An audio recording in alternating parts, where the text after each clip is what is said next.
So you are just you're just coming up here.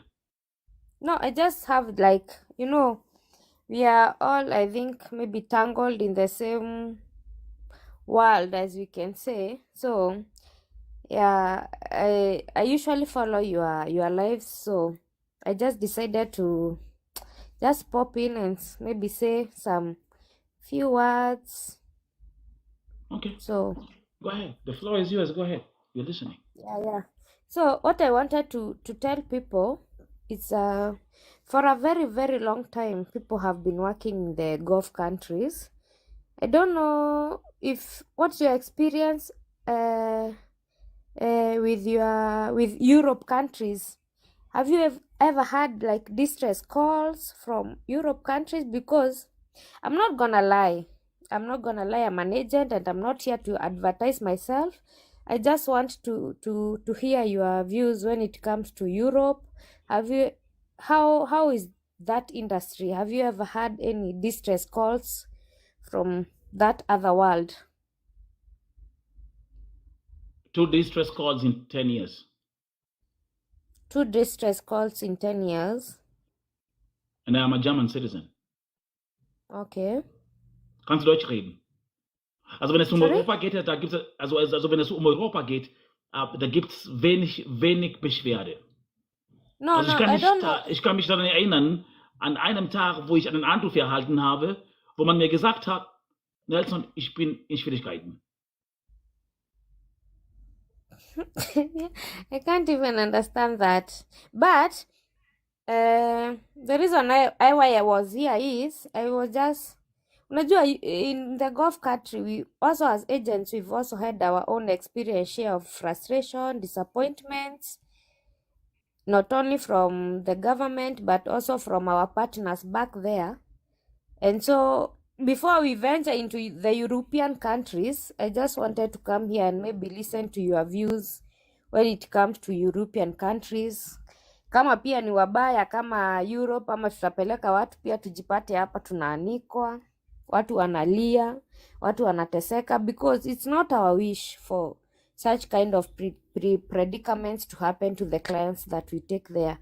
Normally, as a good agent, we take clients there so that they get a good job and watengeneza maisha yao. So it's not our happiness when we see girls come here in your platform and they cry. It's not our happiness. So I just wanted to come here and maybe hear your views, because you've been in this industry of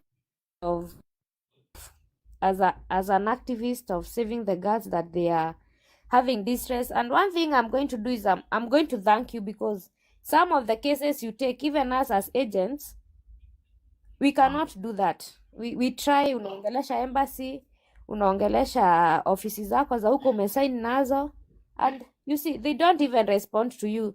But when they see someone like you and you have Ruth, a big following. Wait, hold up. Ruth, just give me a second. Am I getting a compliment from an agent right now?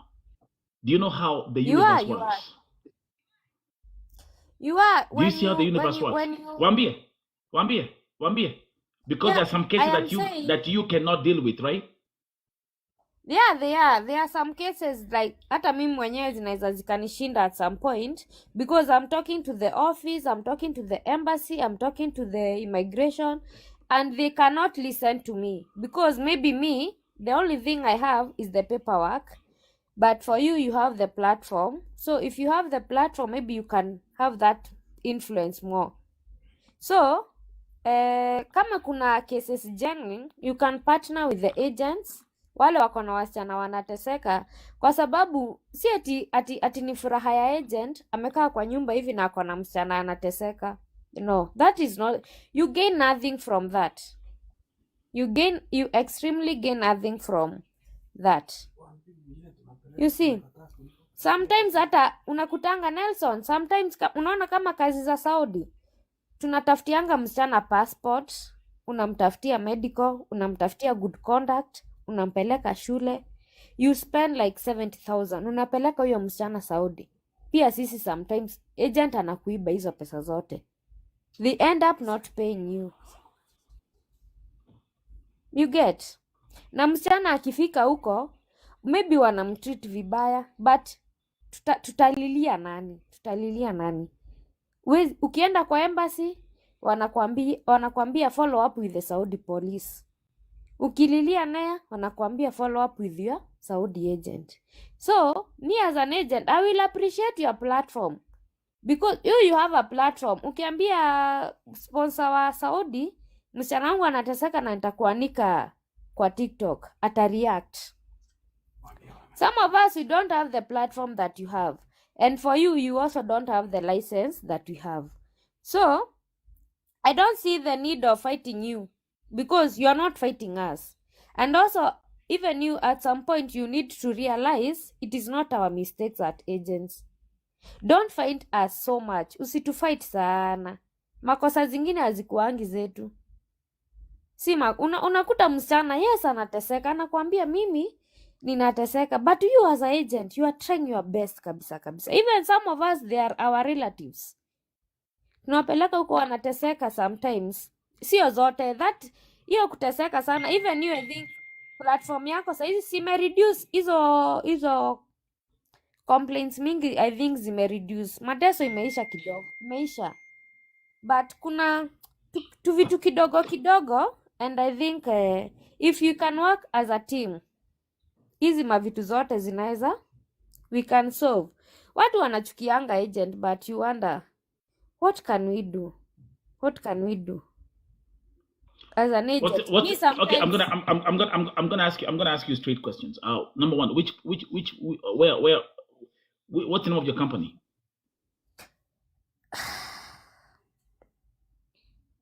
The name of the agency is my husband agency, and I don't know, he does not feel comfortable for me to mention his agency in the platform.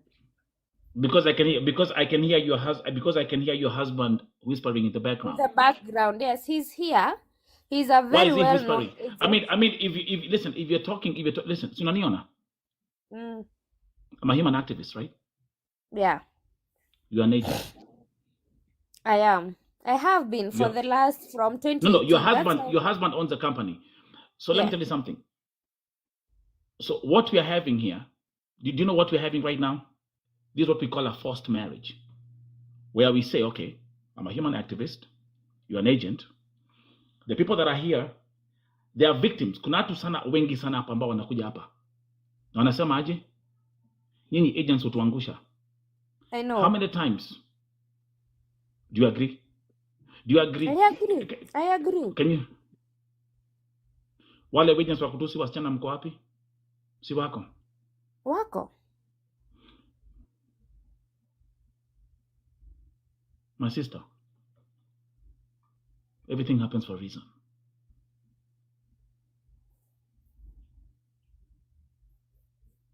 Your husband is there, right? You're doing a legitimate business. We are, but I joined this call because I also work there. His is just a name on the paper. Like saizi hapa, you see, ofisi yake iko Thika. They know.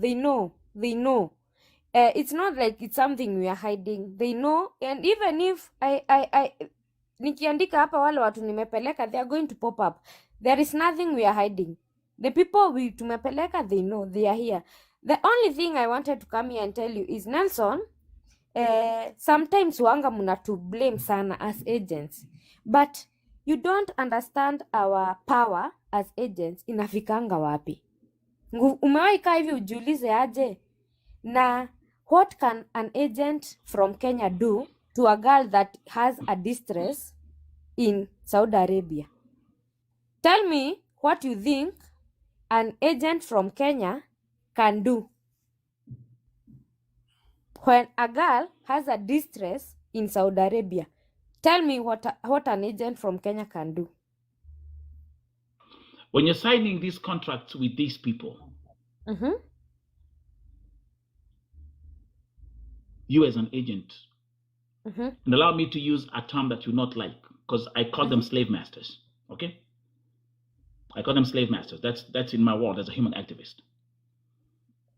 That's Either not of you very see, respectful. And if you I'm are just going to saying. be, if you are going to have this conversation, I let's say those let's be Warabu. respectful. Listen. I have zero respect for Warabu. I'm telling you upper freely. I'm But a human have some activist. respect for us, because Nelson. I'm not saying Una- about you. I repeat. I said these Warabu. I call them slave masters. So But as don't. much as So I respect what are you calling your me? opinion, What are you calling I me? haven't called you anything because I was not done with explaining. Can I explain? Okay. Let me go back. The contracts that you have with our Warabu. What's your power as an agent when Kadama are in distress?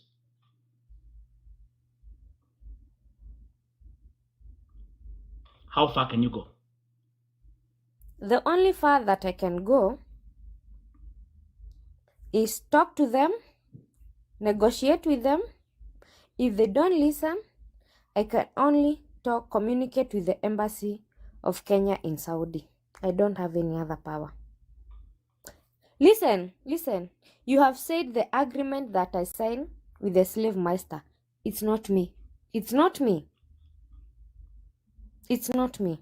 It's the government. Ask the question, what does the government sign when they are signing with the slave masters? I'm just an agent. That's why I'm called an agent.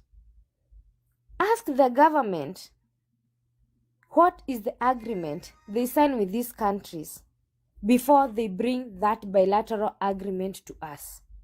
We have no power as agency. Even So you if have no power. a girl is in distress and the girl is in Saudi and I call the embassy and they don't pick my call, what can I do? Nelson, I'm in Kenya, I'm in Thika. As the people, they know here, they know.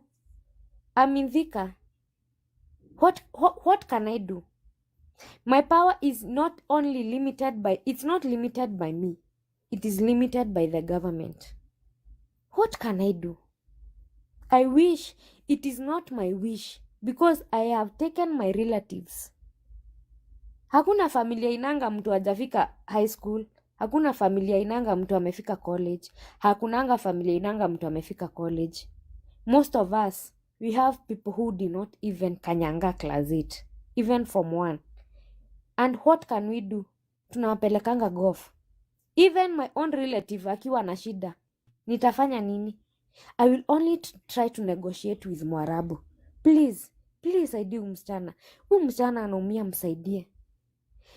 There is no pleasure inakuanga kwa agent msichana akiteseka. There is no pleasure.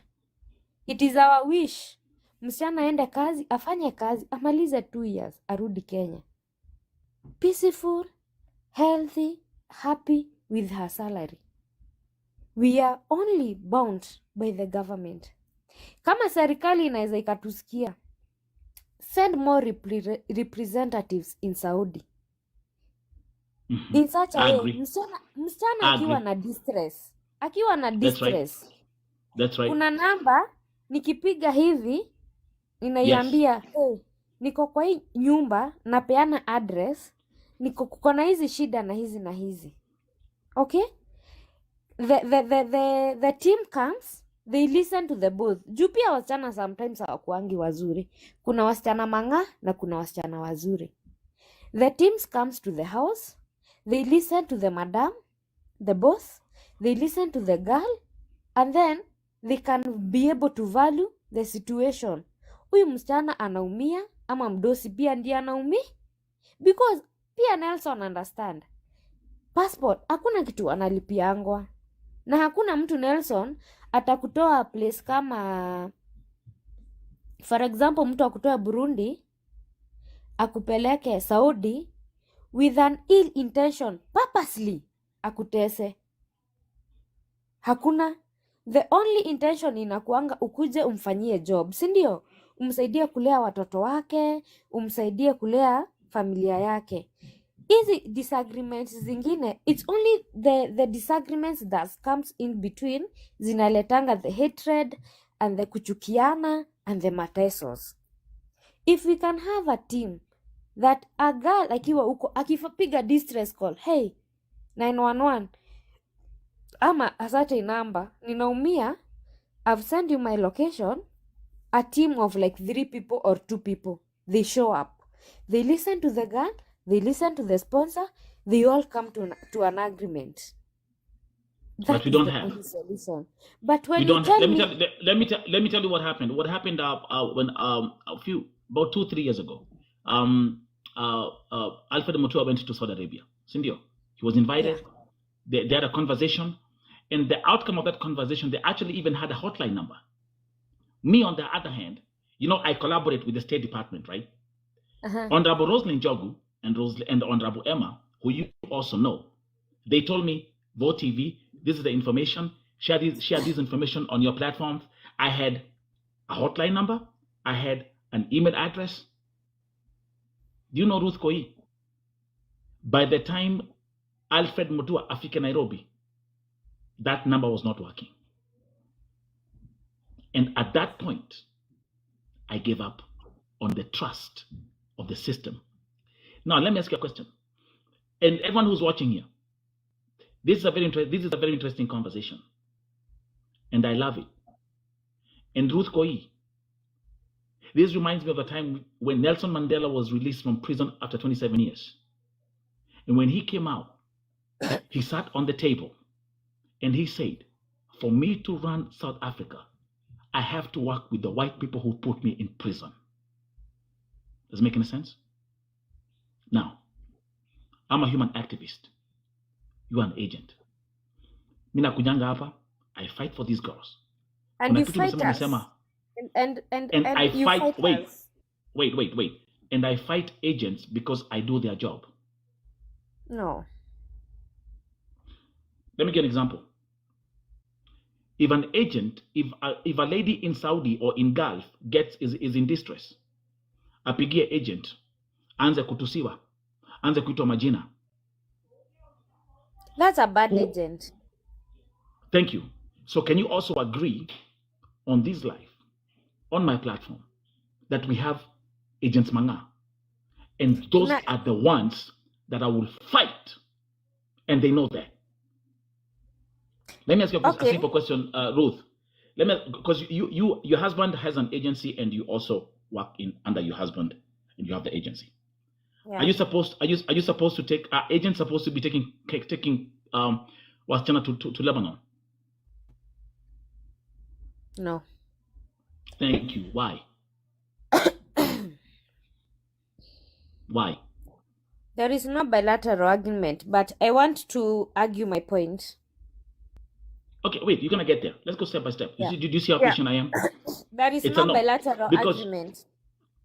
Wambia tena, there is no bilateral agreement.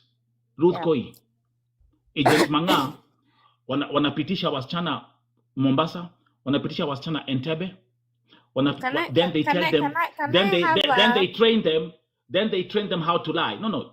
Listen, I'm gonna give you all the time to speak. Okay. I'm a very patient person. Otherwise, I can hush and trust you me. I will let you talk and I will not even say a word for the next 2-3 hours. No, we're having a conversation. Do you want that? Thank you. So, our people like this, when those victims of our Lebanon, they call me, do you expect me to respond in a very lovely way to these agents? Should I give them a hug? Thank you very much. Now, back to you. What I wanted to tell you is, we have tell your husband to stop. Tell your husband to stop whispering. I can hear everything. Easy earphones. Wacha nikwambia hata dem akiwa na nyege mi ujua. These ones, they're that bad. Let me So let me talk. Why can't he? Okay, you know what? Wacha aongea akiwa uko nyuma. Ongea. He won't show his face. Aria Madhuri. Aria.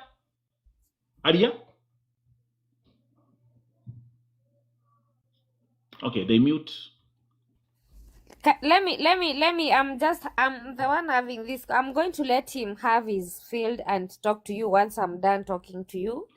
I feel like I need to put my points in order, and then once I'm done, I'm going to let him talk. Okay? Okay. He's a follower of you, so I know you guys are going to have a conversation. So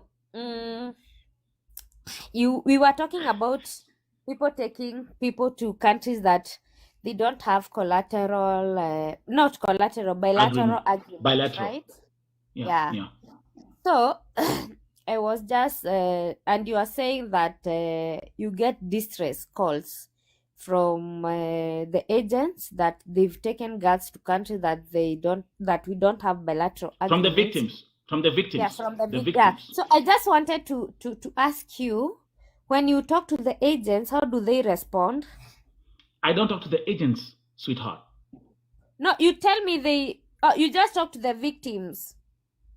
I talk to the victims. I talk to the ambassador. I talk to the deputy ambassador, and I report to the State Department. Because how are you gonna contact a trafficker? They're human traffickers. Then most of them ni broker wa broker wa broker wa broker. Yeah. You know how this shit works? Okay, I just wanted to ask you respectfully, Nelson, according to you, have the cases been severe, maybe with the country that have signed bilateral agreements and the country that have not signed bilateral agreements? Have there been a difference when it comes to cases? When it comes to severance, maybe Lebanon was more severe than Saudi, maybe Dubai was more severe than Lebanon. Has there been like a certain kind of difference when it comes to countries that have signed bilateral? That's a very good question. That's a very Yeah. good question. That's a very good question. Now, if we talk about how do we have more cases in Lebanon or more cases in Saudi? Do we have more cases in Iraq or like? No, I'm saying, I'm not talking about.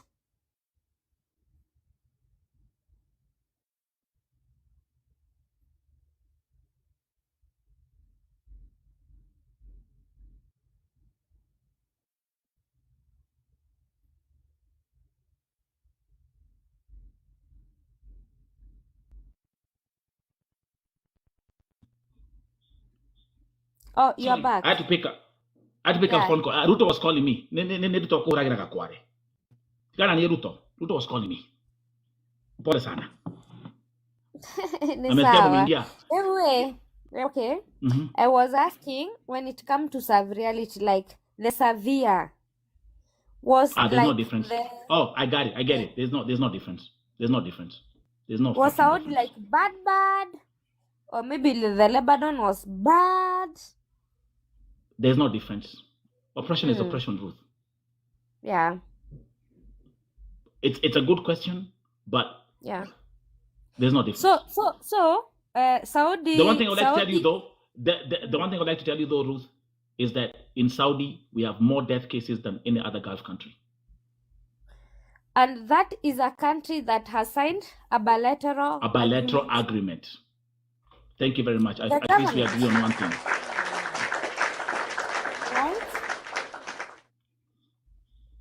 Right? Yeah. That's a country that has signed a bilateral agreement with the government, but we still have the highest level of oppression.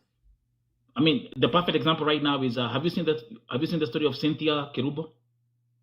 No, I just joined your live. I think you are discussing that, and then I joined. I did not have like a good understanding on what was going on. Here, she died on Friday. Saudi Arabia. What happened? They are trying to convince us that Ali Jinyonga, we are not buying the bullshit. Nelson, one thing I'm going to tell you is that many people they draw their blames on agents, and you have been one of them. And respectfully, the reason why I'm here is I just want you to understand. Yes, an agent take a certain percentage. Okay. but it's not 100%. The only percentage that an agent can be responsible of is taking this girl from Kenya, processing her documents, and taking her to Saudi Arabia based on the government agreement, right? But watu wengi hapa naona hata wanasema agent wengi ni waongo nini, but I just want to ask you, what can I do? What can I do, Nelson? What can I do? The only thing I can do is like for us, na kama kuna mtu ameteswa na kampuni yetu hapa, they know me by my face. How do you handle these stress calls? By let's even forget about the 500 companies. Nelson, there is something you don't know, a system that works with Saudi. Unaona system ya Saudi? Saizi we can sign with you. Let's say you have a company. We sign with you for like to sign right now. Today is on 28th Feb. 27. Okay, 28th. No. 28th. Yeah. Let's say. And then tukifika July tuona venye tunapelekana na wewe tukosane. Remember, I had already given you girls. Okay? You are in my Musaned system. Tumekosana na wewe. Yeah. Na nimekuambia because we cannot agree. Maybe I had given you maybe 15 girls and I have realized una treat wasichana vibaya. Okay? In coming July. So nikwambie wewe toka kwa system yangu because I cannot continue working with you na una treat wasichana vibaya. I had given you 15 girls.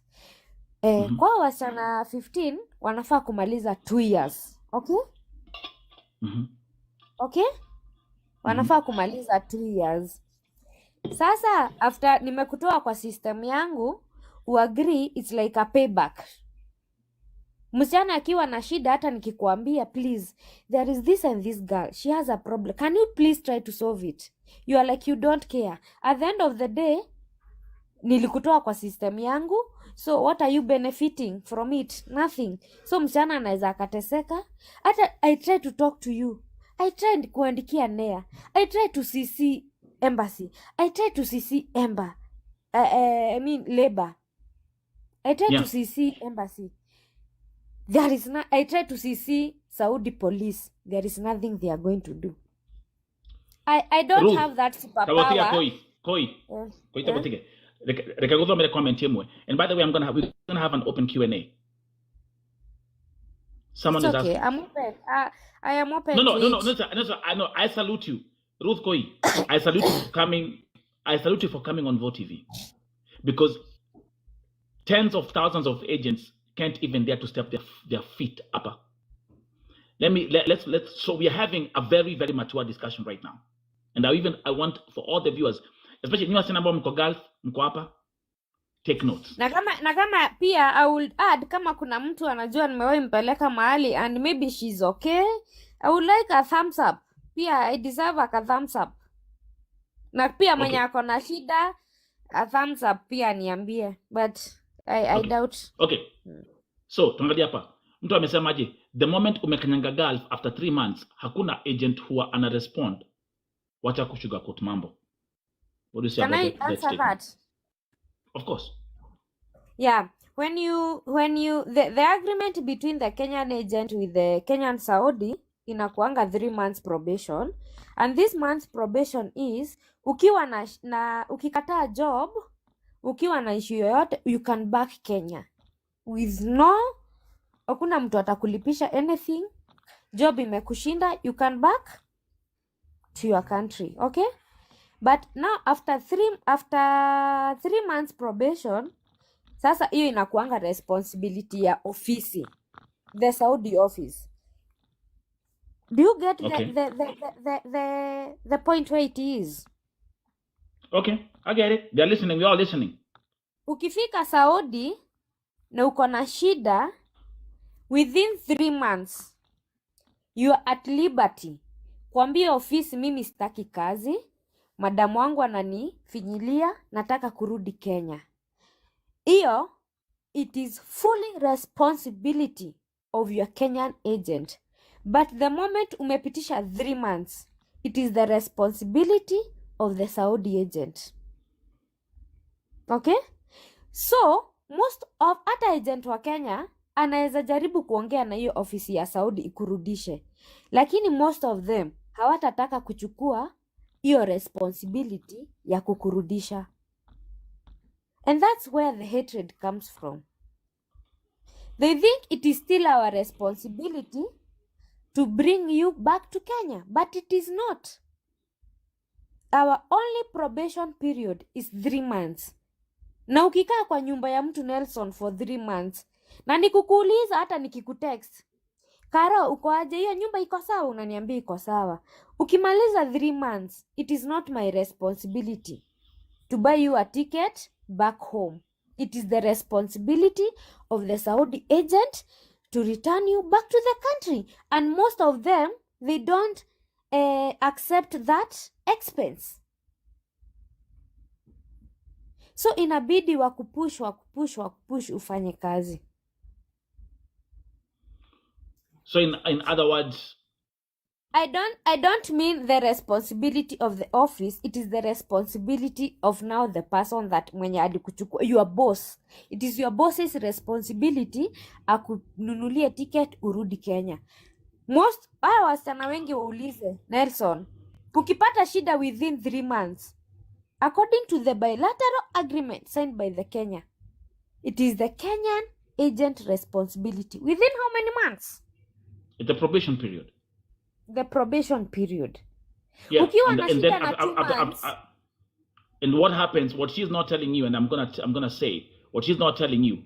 After the end of this probation period, whatever amount that was agreed between the agent and the office, the company in Saudi, then they get their funds. Correct? Sorry?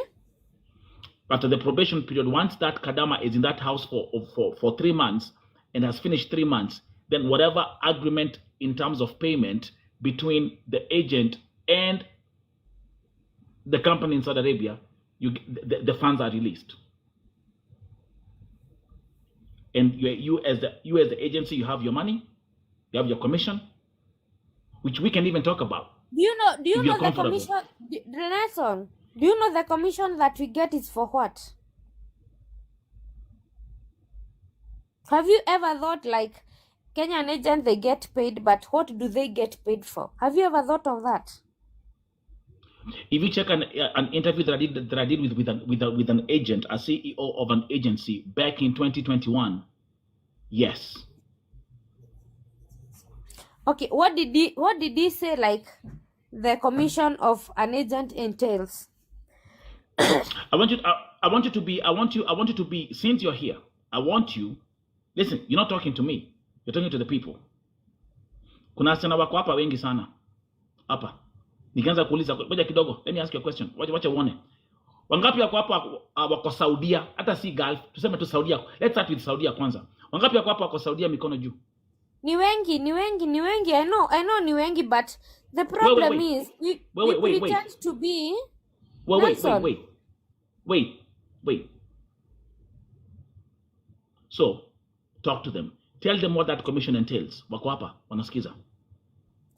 I just want to ask them, ni nani kuna passport? Do they pay for anything? Kuna passport, kuna medical, kuna good conduct, kuna visa, kuna NJAS, kuna labor paperwork. There is a lot of things. Yeah. And this money, they don't pay even a single cent. Even a single cent. That's right. Right? Yeah. So all this money, ila mnasikianga agent analipwa, it's part of his pesa yenye alitumia to pay for your things. They just get refund. And but Ruth, let's also be honest. Let's also be transparent. At the end of the day, you're still running a business. You can't be running a business. What if we do this? What if we agree like this to solve all this drama? Okay, Like, I believe you usually don't have a lot of men cases. Absolutely true. Because men, even those, the good thing about men. They pay for their process. What if we do this? Let the girl pay for her visa. Let the girl pay for her medical. Let them pay for everything. And once they go there and they see the job is not favoring them, they're at their own liberty. They're at their own liberty. So that was what she was talking about, the money. Ile pesa mnasemanga agents wanalipwa pesa. She is explaining to you how they use that money for you. But at the end of the day, it's a business that you're running. Do we agree? Fully legitimized business. Okay. So you with your company, which countries do you take girls to Gulf? Saudi peke yake? No. We are actually currently doing Europe. Tumechoka na Gulf. We are actually Saudi. We are no longer doing those kind of business because so allow and that part is very, very interesting, because now if we touch on Europe, now that becomes a slippery slope, because absolutely because I'm European. Okay. I was born in Kenya. I'm a German citizen who lives in the United States of America. Okay. Now, I want first of all to hear from you. I want to hear from you. Said, how are you taking people to Europe as an agent? Work visa. Which countries? Romania. Eastern Europe. Yeah. Which jobs? We are doing nannies.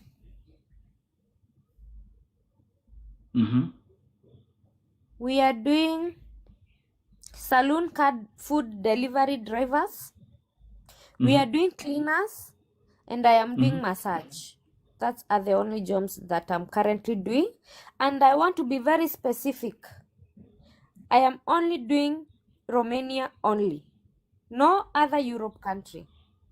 Now, allow me to, Ruth, I'm just going to tell you the truth. Bring it. Romania is the Daguretti of Europe. Does not matter, honey. Wait. I repeat. I repeat. That's what, Tuanzi Apple.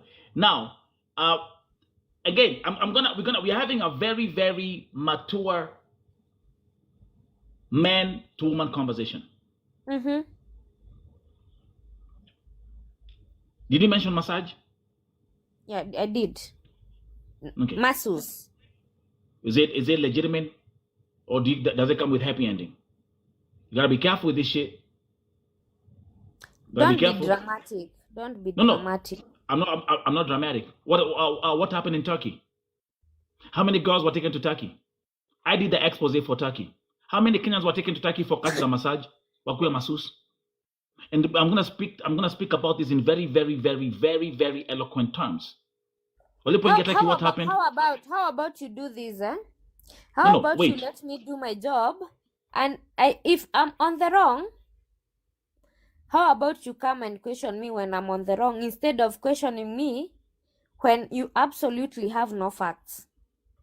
So Romanians are running to Western Europe, and you're taking people from Kenya to take them to Europe. That's actually a pretty interesting demographic. How much is the minimum salary in Romania? How much is the minimum salary? You tell them, I don't know. How much? You say is the Dagoretti of Europe. You tell them. You say you are a citizen of I'm not Europe. asking. I'm a European. Have more information.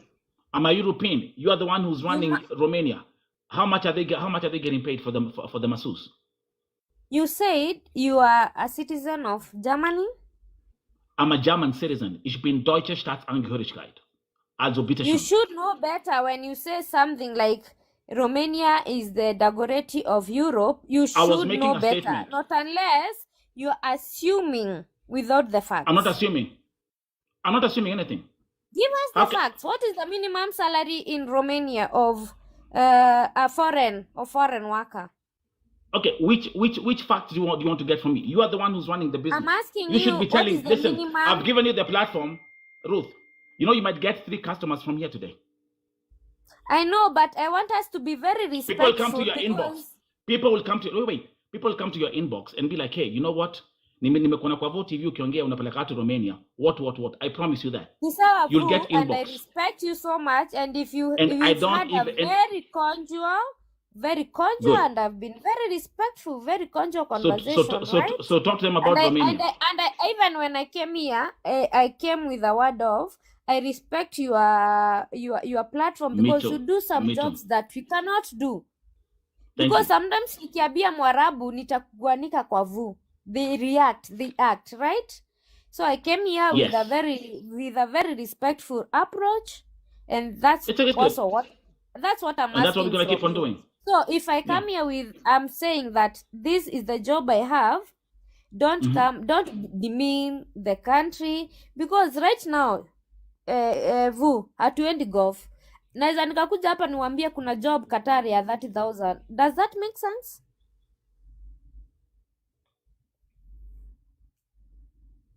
No. It doesn't. So the only jobs now I'm having, I've said I have Romania jobs. Yeah. I just applied I've just applied my paperwork. I know I'm going there to explore more jobs opportunity in Luxembourg. There is a lot of jobs opportunity in Europe. Okay? So Absolutely. for now, You're doing Romania only. I'm doing Romania only, and the jobs I have 3 sure bet categories. It's the massage ladies. There is no happy ending. There is nothing like that. I want professional people, and the saloon drivers, they are for the food delivery. They are going to deliver food. Okay?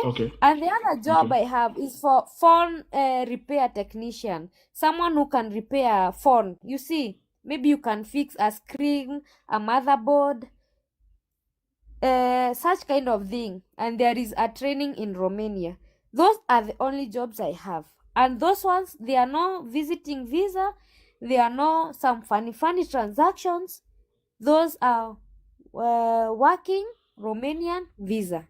I don't have any other jobs. I'm not going to come here and start lying to you I have other jobs. Those are and no matter you are calling Romania the Dagoretti of Europe. That is a key. I'm giving you a key. I'm opening this door of Romania. This is a key. It is up to you to decide. Do I want to open Italy? Do I want to open? I'm not going, mtu ni kufikiria.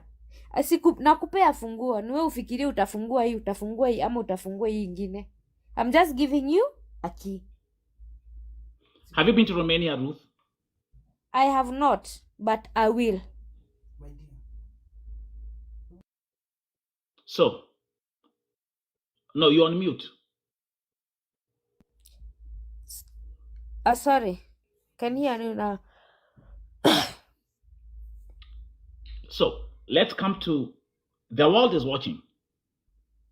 Ruth, Ruth, by the way, let me just make a quick joke. My price is 1 million for brand sponsorship. Kwa wewe na mudhuri waku, aikona mukada muone adu nie de haha, mode he million yemwe. And by the way, mudhuri, be yako mode ne haishire, they only 1.5 million. Okay, yeah. You know, we might be having this conversation like a joke. But I'm telling you, by the time umaliza live ukiingia kwa inbox yako utapata watu wakikuuliza nimekuona Vo TV uko na kazi za Romania. Let me ask you a question. How much are you charging them for the commission for those three categories? I am not going to lie to you, Nelson. Kama kuna mtu amewahi enda Romania ama any European country, they know it's a process. Hii si ile ya golf ulikuwa una apply passport hivi alafu kesho it's a process. You have to get the IGI approval.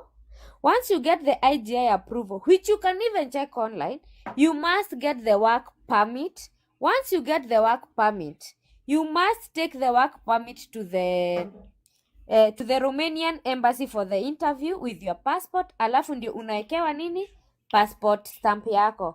It takes 3 months. We are only charging 370,000 inclusive of the ticket. Na mimi sitadanganya mtu, there is a down payment of 100,000. Na wewe if you hold the process, there is no refund. If we take more than 4 months before the process ishe, you deserve a refund. But uki halt the process, tukiendelea na process, kama tumefika mahali fulani tukuitisha document fulani, you don't want to give us the document, you are delaying us. If you hold the process from your side, there is no refund. But tukiendelea vizuri, Nelson, hata kama unasema Romania ni Dagoretti ya Europe, kuna kazi, kwa sababu if a saloon driver food delivery, hata kama anapata 700 euro na anapata tu tips kidogo hapa na kule, wacha afanye kazi hata kama ni 6 months. Ako Europe, atumie akili, ajue Mungu atamsaidia aje huko mbele, na asinitaje na asirekodi live aonyeshane huko nilisema. It's a matter of using your brain. Europe is not golf. Tumetoka golf sasa tuko Europe. And yeah, Your husband wants to talk.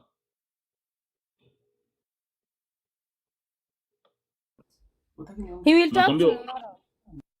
No, amesema umute. Nimesikia kwambia umute. You want to say something? He will talk tomorrow.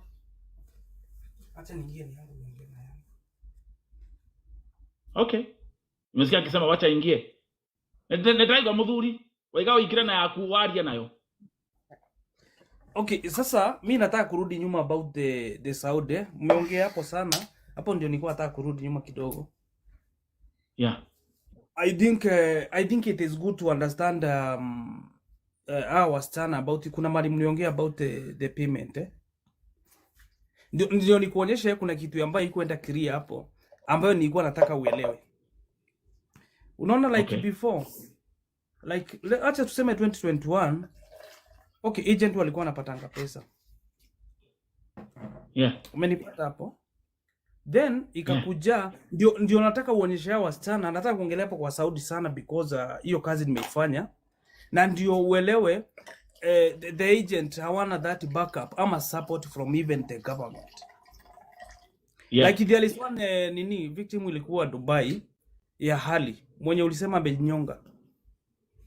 Yeah. You remember? I Yeah. think I was the last person kuitwa Dubai nikafanya deal, but hata kama nilibiwa ni pesa niliweza kulipa client.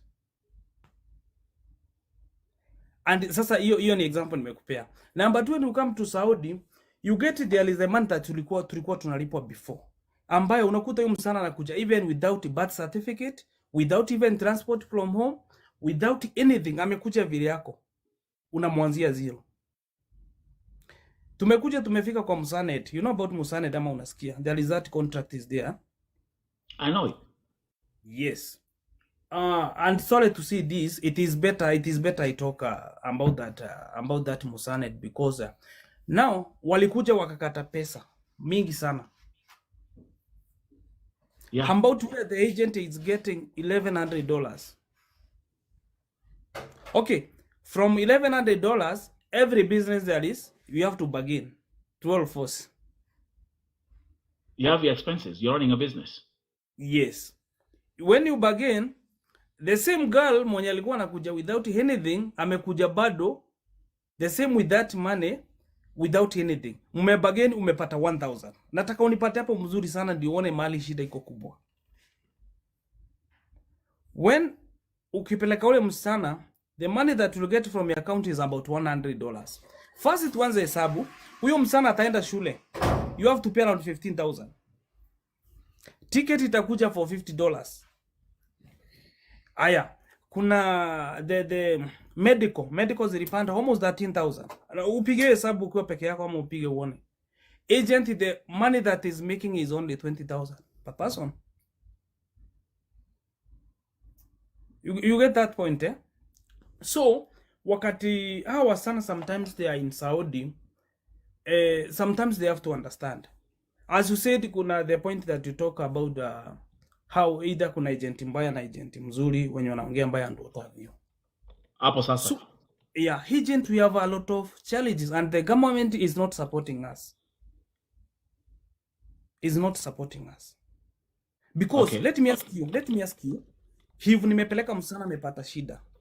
Already huyo msichana nimetumia about 80,000. Si kweli? Amepata shida within 3 months, nimrudishe, mimi nilipe ticket nimrudishe, then I make another replacement. Just try to think about that thing. You are getting zero minus. As I say, I'm sorry to say this. Kuna time nipeleka wasichana wengi sana. About 10 walitoroka. I have one Mwarabu ananidai around almost 1.5 million. I'm paying. Because kadama moja alitoroka alikemboi. Not him moja, like 10. Oh, so from the 10 they're asking you to pay a fine of. Yeah, I have to pay because you have to pay the money and you do the replacement. You get the point. When you come to Musanet here in Kenya, the Arab, they don't support us. As you talk now, kuna office nilipelekea wasichana, wamekataa na pesa, wamekataa kutoka Musanet. I have tried the government, I have tried everybody, nobody to answer me. How can you handle that? Can I ask you a question? I have like 3 slots. Yeah, I have 3 slots. Now like 2 slots is not working. Kumi, why did they run away? Even after 3 days, you know, it's those girls that wamekuwa country ingine, like someone is alikuwa Dubai. You know, you have that experience. Akifika Dubai na nini Saudi akona rafiki. Anaenda.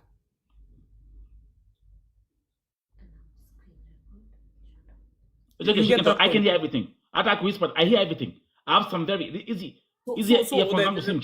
My main point I wanted to support, my main point was that agents are getting a lot of problem.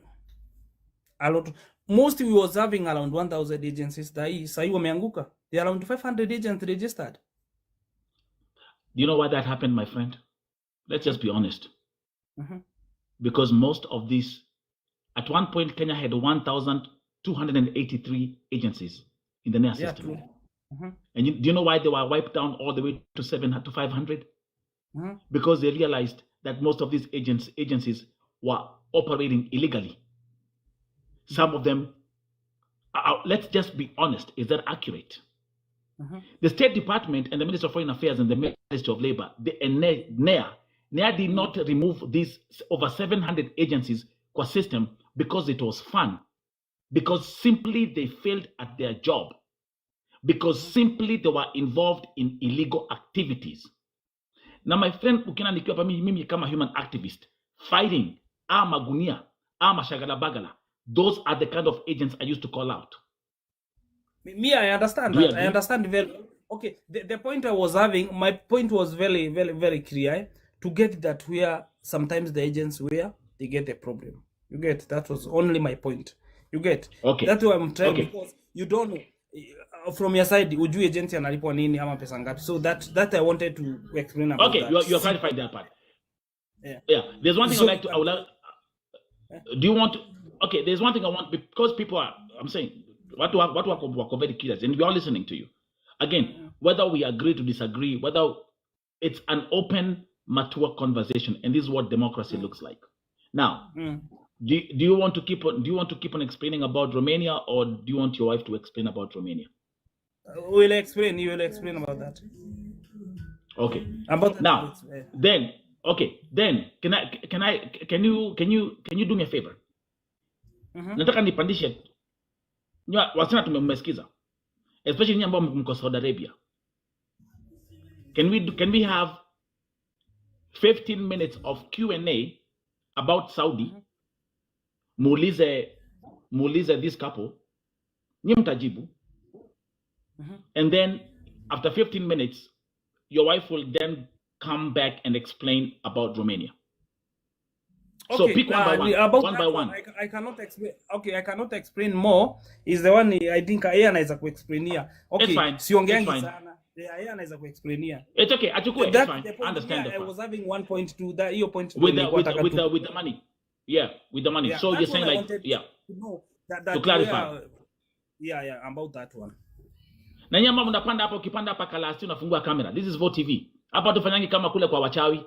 Ukiingia hapa, my sister, unafungua kamera, we do things in the light. And again, let me say this. Let me say You this. can talk about the experience. You're saying like, yeah. To know that To clarify. Yeah, about that one.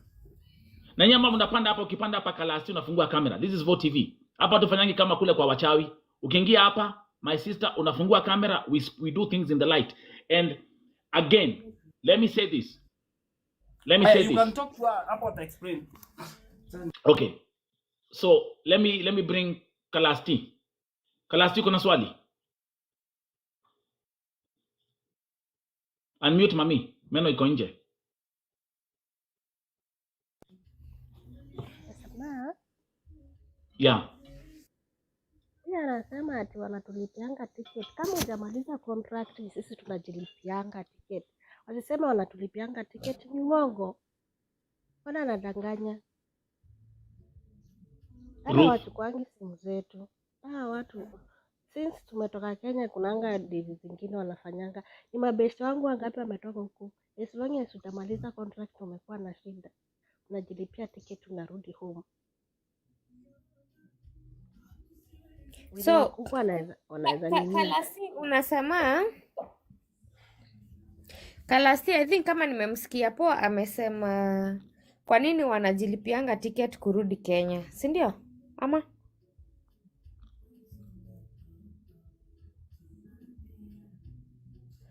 Yeah. yeah, I think amesema hivyo. Kwa nini huwa wanajilipia ticket kama kama wajamaliza ticket kurudi Kenya? Kaja maliza contract. Unaambia jilipia ticket. So can I answer that ama we go to the next? No, answer that first. Alafu nitakuletea. Tiff is in the building. Thank you. As I said, according to the government contract ile wamesign, my responsibility kama ni 3 months na anataka kurudi Kenya, hakunanga mtu anamwambianga anunue ticket because it's on the Kenyan side. But ikipita 3 months it is the sponsor's side. Sasa unaona sponsor akiamua anunue ticket ama alipisha msichana tickets, how is that my fault as an agent? Tuambiane ukweli tu. How is that my fault as an agent?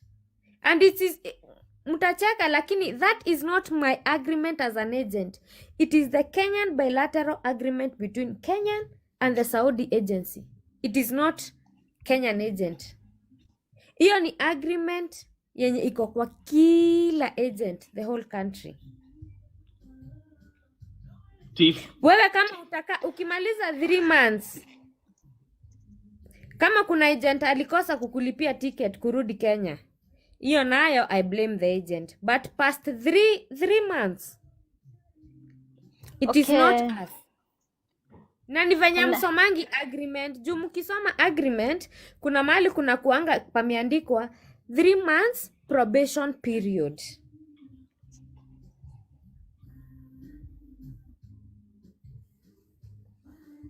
Tiff. Can I talk? Yeah.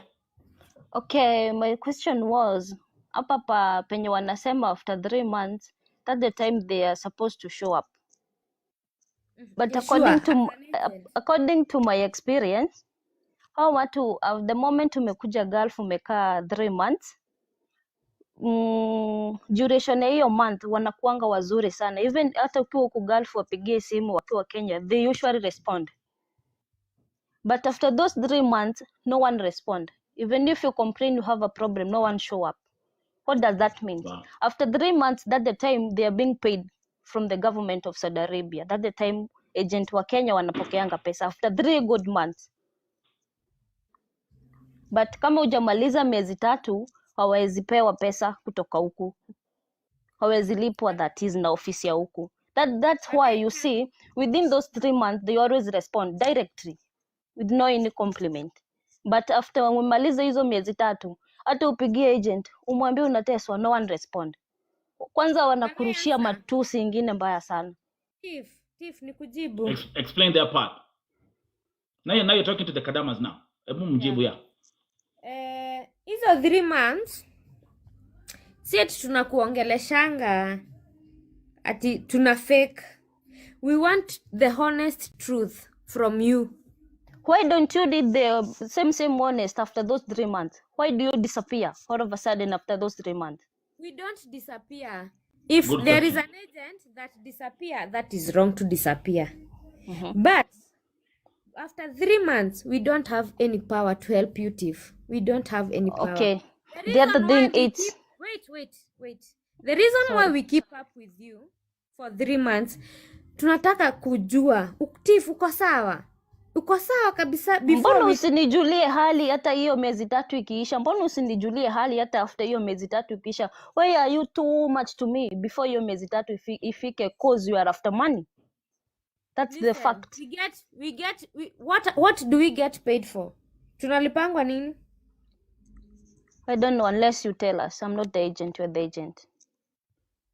We get paid the expenses that you use to travel to Saudi because unakuanga umelipa anything. Yeah, for me I paid.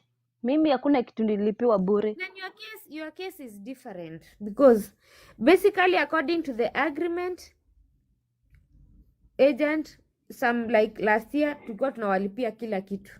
Haya, the other si thing is tunakuanga tukilipwa Tiff. Si ati tunakuanga tukilipwa, tunakuanga tukirudishiwa pesa zile tumetumia kuwatafutia everything. Na sometimes kama wewe, I see you are good. You are good right now. The way I don't know whether bado uko kwa nyumba. Hata kama mnatuitanga wabaya, tupetieni tu a benefit of the doubt. Appreciate us kidogo. yeah, we do hata kama appreciate, but the problem is ni wabaya. mimi swali But yangu you inakuanga blame ile us ya so much. You blame us so much because Steve, acha nikuambie. In a month kama agent Mhm, tunapeleka wasichana kama 200. mhm. Okay? Na tunataka nyinyi wote mkuwe sawa. Mhm, We need assistance from the government. mhm. Mimi naweza nika control kidogo for that 3 months. Na ndio unaona tunauliza uko sawa? Because kama uko mahali Tiff for 3 months na unaniambia uko sawa. Mhm. Within these 3 months unafaa ukue umeona red flags. Mhm. Na uniambie hata kama ni the 3rd month, uniambie ai madam, hii nyumba iko na kashida kidogo. The Na other within thing those 3 is months, I'm going to react very fast. Lakini mimi nimekupea 1 month. 2nd month, ukoaje Tiff? Niko sawa. 3rd month, ukoaje Tiff? Niko sawa. Mimi kutoka hapo, mimi ile nguvu nimepewa na serikali inaisha. Na nguvu inarudia Saudi. okay. The other thing is unaona Vote TV. Wait. Oh, sorry. Mimi kama agent na nguvu zangu zimenishia hapo. What can I do? Don't you think you guys, as you give us pressure, pia serikali mnafaa pia muwape pressure?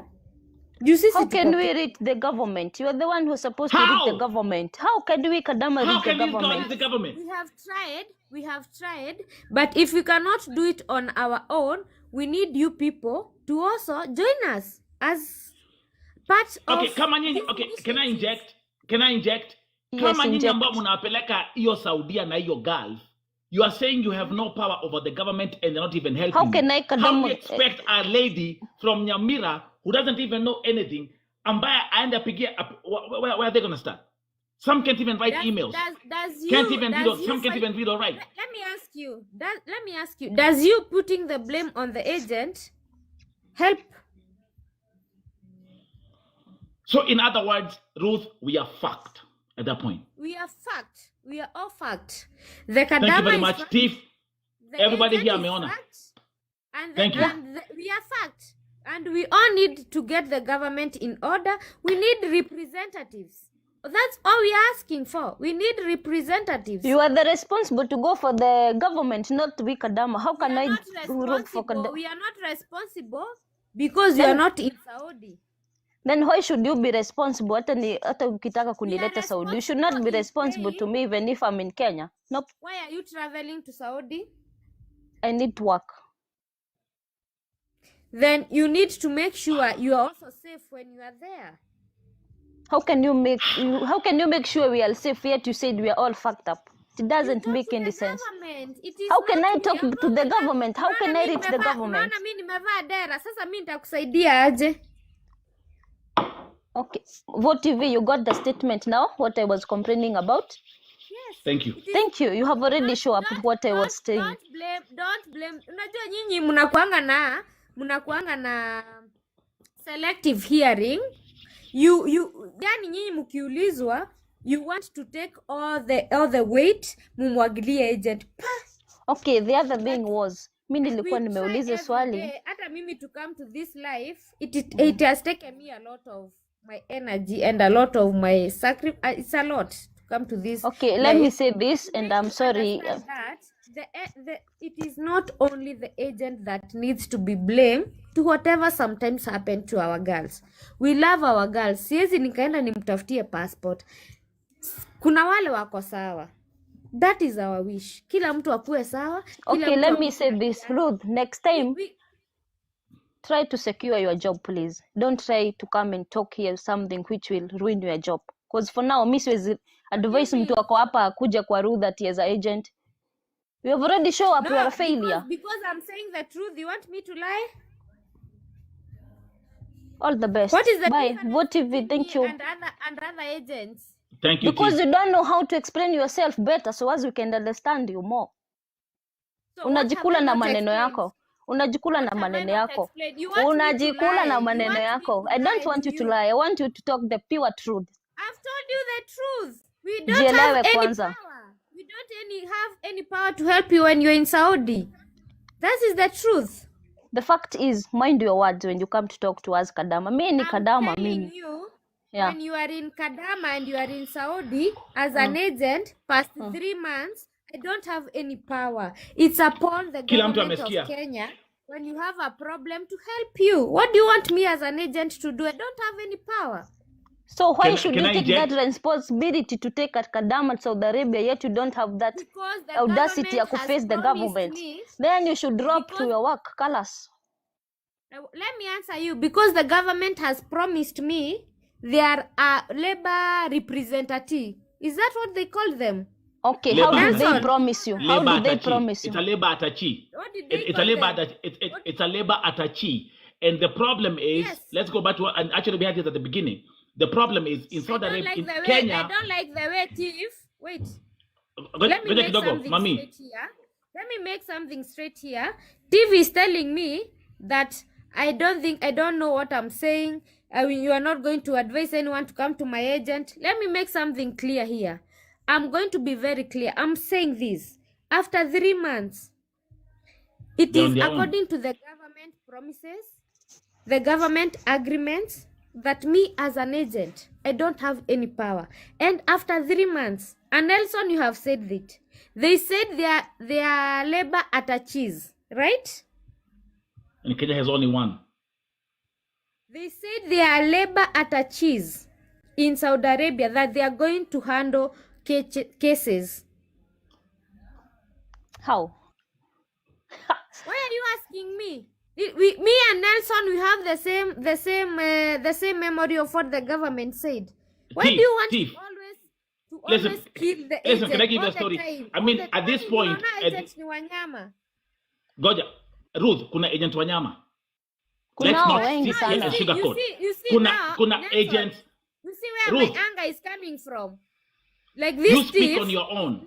blaming me, and hii ni kitu tu mtu mwenye tu anafikiria. It's supposed to understand that ninamuelezea vizuri sana, namwambia thief, agreement yetu inasema aje, agent ukimaliza 3 months mimi sina power ya kukusaidia, na government ikasema aje That ukimaliza was my hizo point. That was my point.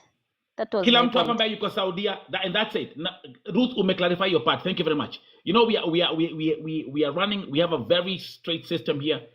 Thank you very much. Kwa hivyo kama uko Saudia, ndio muelewe. Kama let me give an example. Can we run practicals?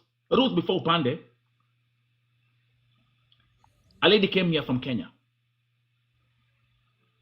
This is what happened. Msichana ameenda Saudi Arabia. Wait, because nataka Tifa akitoka hapa matukiachana, I want to have a clarity. No. Maybe I'm not Relax. No. We We got time. We got time. I would like her We- to make me understand what she would want an agent to do Of when a course, we'll girl get to has that a part. distress We'll get to call that in part. Saudi. Naweza taka nisikie advice ya Tiff. Yeah, absolutely. And by the way, let me say something. If there is one person that I love this conversation, I love this debate because we have a human activist, we have an agent, and a kadama. This is the best picture you can ever have on this platform. Now, Ruth, coming back to you. Msichana ameenda Saudi Arabia. I don't know, amefanya kazi like I think wamesema ni 7, how many months? 7, 8 months? This is what happened. Alikuwa na boil maji. And then mtoto wa Waiguru, the kid came, whatever happened, akaingiza maji mikono kwa maji moto, akachomeka. Huyo msichana, as we are talking right now, na ni kadama, ni Mkenya, amefungiwa police station for 2 weeks. So let me ask you as an agent, amekaa huko for 8 months. What happens here, or what should be the process?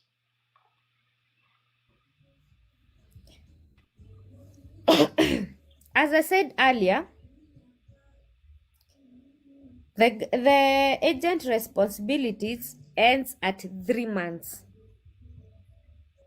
It is not us. It is not our wish. It is the agreement. It is the bilateral agreement between Kenya and Saudi, and that is what people they are not. No, getting. that's not that. Listen, that's not answering my question. this So point- who's responsible? No, I'm trying. They came I'm to Vote bringing- TV. I'm bringing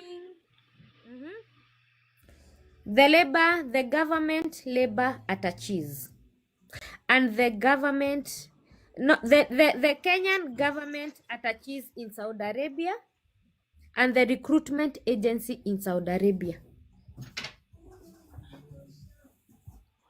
Who can I contact right now to fight for that The msichana achiliwe? The Kenyan labor attaches At the Saudi embassy? at the Saudi embassy. And can I say this respectfully? Who fucking never answer phone calls, or who take 6 months to answer one email. Okay, let's continue. No. And the second person you should talk to is the Kenyan embassy, not to blame him, but to try to make a connection to the agency in Saudi Arabia that hired the girl. Is it not supposed to be? Think about this.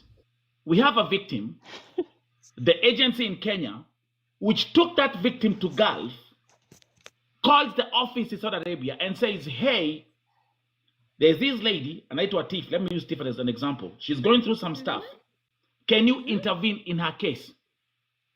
But you're saying after 3 months, it's callous.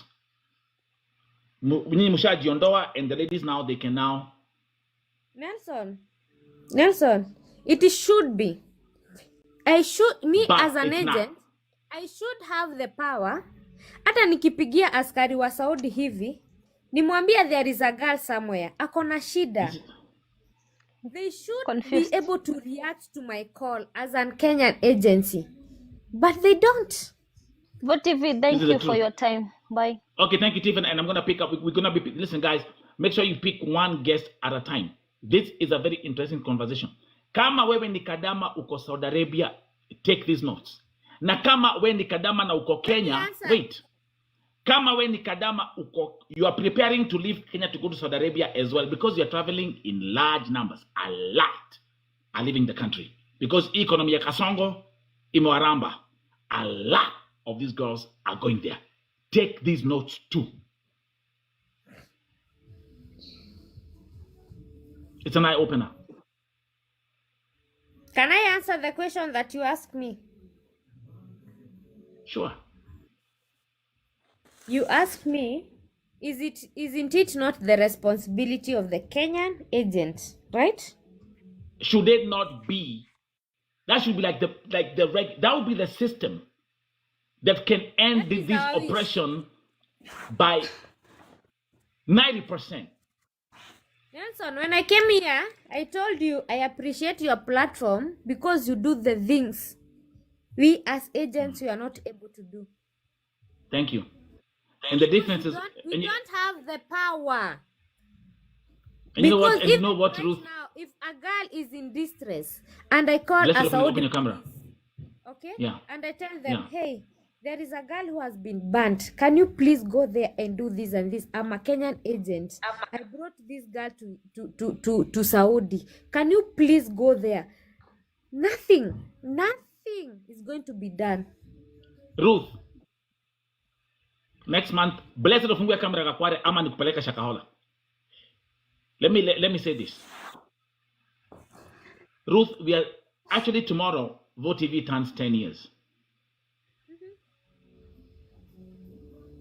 How many Arabs have I spoken to?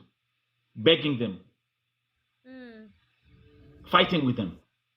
How do they react? Oh, I can tell you something. It's a lot of motherfucking being dropped in that conversation because I don't give a fuck. We're gonna have that conversation. Listen, when I speak as a human, you see, I'm a human activist. Human activists don't get paid. I sacrifice my life for these people here. So hata leo ni vizuri mnasikia, and Ruth, let me give you credit. I'm gonna give you credit. Ruth mwenyewe anaambia ile kazi Vote TV ufanya hata hao hawawezi. And guys, because we don't have the platform. Sometimes hata unaambianga Mwarabu, mimi amesign na mimi, lakini juu nimemwambia huyu msichana ako na shida, msaidie msichana, nitakupeleka polisi ajali. So I tell him nitakupeleka kwa Vote TV. So anaona naweza jipata kwa social media. That's when they react. We are not human. It's not like we are inhuman. We are human. Ruth, but hata wasichana wengi hatuna channel ya kutu backup. Tungekuwa na hiyo wanaitanga lebata chi, hiyo wanawaambianga mpige. If we had a strong team in Saudi, ile yenye msichana akiwa in distress, mimi kama agent niwaambie kuna msichana anateswa, wanaenda kwa hiyo nyumba, waende waangalie msichana anateswa aje. We at least tunasema we have a team we are working together with. Ingekuwa at least we don't. And Sasa Ruth, mimi listen, and Ruth, msichana ako na shida, what can I do? My sister, mimi niko America. I've been doing everything from America. Because again, but what you're saying is because I have a platform and I have a voice to fight for these victims. You know, the good thing, and everyone who's watching, this is God's moment. You, Ruth, saying that to me and saying that in public. Yeah. For you to understand that hata kuna wasichana wengi Ruth wakipata shida kwa Mwarabu, some of these victims they tell Mwarabu, I'll tell Vote TV. Kwa sababu hata Warabu wanakuanga hapa. You know that, right? Wanakuanga hapa. So, let's welcome the next sister, chosen one. Welcome to Vote TV, my sister. Enda pale ongea na Ruth Koi. Ruth, hi. We can do better. We can get 50k likes. Let's go. By the way, kuna kitu imeniudhi kama team strong. Umesema like when you are done with us in 3 months, you don't know what will happen in 3 months. Unajua Waarabu wana reacting, wanajuanga kuna agreement ya 3 months. Then after that you don't want to care. Sasa nyinyi as kama our sisters and brothers wenye mmetuchukua na huko Kenya, why don't you take care of us? Mtuulize uko aje, kwenye huko iko aje, at least tukue na moyo, unaona? That's why we end up tunachinyonga, wengine wanachinyonga juu depression. At least you follow up, hata kama hakuna. Lakini what I came to realize, you agents, nyi mkishapata zenyu alafu ni kama mnaoneanga sisi kama team strong wifu, tena mnasikia ni kama we are benefiting, but both of us we are benefiting. Even in God's hand, Mungu anajua, Mungu anaona. So kama umeamua tu ukuwe agent, kuwa tu agent Rosafi, don't block us. Si bado tunarudi Kenya, bado tunawahitaji. Si eti tuna benefit for once, we come for you again kama umetusaidia. Then tutawaharibia jina pia. Kama nyinyi mshatuharibia sisi tuteseke na huku. All of a sudden tunaweka ukuta ya jina yenyu, tunawaambia huku ni red flag, don't try. and that's how you lose your market. Thank you. Can I answer you chosen one? Because Yes. umeniongelesha ya Sure. respectful, but kuna swali umesema after 3 months mbona huwa tunawaachilia? Ni wewe ndio ulisema after 3 months hauna shughuli na sisi. That's where you touch. Please. Don't misquote me. Si kusema after 3 months hatuna shughuli na nyinyi. Ni ati hatuna shughuli na nyinyi. You are still our clients. Na ndio nimewaambia aje, we not only take you people. Juu pia sisi kwetu si eti tulisoma sisi wote tukaenda university. Si eti Ruth, you tulisoma said sisi it. wote tukaenda for. Okay, Ruth, why are you okay, recruiting okay. people who are not educated to understand our rights? Mbona nyinyi Sorry? mbona mna recruit sawa weni mtu mwenye ako ofisi, si ndio? Kwa nini unaokota watu wenye wako kwa streets wenye hawaelewi our rights? Mnatuokota sisi wenye hatujielewi, tukae wote madanda, tutasaidiana aje? First of all, Yes. I think hata wewe chosen one, kuna mtu alikuendea mahali very respectful. I want to be very respectful. No one. Ulisikia tu kuna kazi zinakuanga Saudi, ukatafuta agent akakupeleka kazi, si ndio? Alikutafutia, ni mseme tu kweli, alikutafutia kila kitu mpaka ukafika job, si ndio? Unaona happiness yangu mimi kama Ruth, happiness yangu ni kutafutia kila kitu. Mimi pesa yenye nimetumia nirudishiwe hiyo pesa yangu. Nikipata faida ya 10,000 nitakuwa nimekosea? Hakuna. Niko na watoto. Okay, mami. Tuende tu pole pole. Niko na watoto. Nikuulize. Acha nikuulize mama. Usiniulize, ni mimi utaniuliza, nataka tuende pole pole. Yes. Niko na watoto. Ni mimi nakuuliza. Niko na watoto. Ya, niko na watoto. Niko na watoto. Sio wewe, ni mimi. Uko na watoto pia. Niko na mtu anafanya kazi kwa ofisi. Niko na ofisi ninalipa. Niko na serikali ninalipa. Niko na license ninalipa. Hii process yote nipate kidogo, upate kidogo. Inakuanga kama ni kutransfer. Kila mtu anapata kidogo. Lakini kuna mahali nyinyi mnafikanga, nataka nikupeleke pole pole. Kuna ndio sometimes msichukiange agent sana. Kuna mahali inafikanga mahesabu saa zingine zinakosa kuingiana. Juu sasa unaona kama yeye unasema after 3 months tunawaachilianga. I can tell you for a fact. Ile siku ulitoka nyumbani. Eugene, I see you bro. Ukambilika leo unaenda kuchukua passport. I'm sure you are very happy. Very happy. Na ukuitishwa hata bob. Ukaenda medical ukuitishwa hata bob. Ukafika airport ukuitishwa hata bob. Patia tu agent wako flowers zake, ana deserve flowers. Mimi simjui, but as an agent najua alifanya kitu. Mpe flowers. Mwambie my agent ulinisaidia.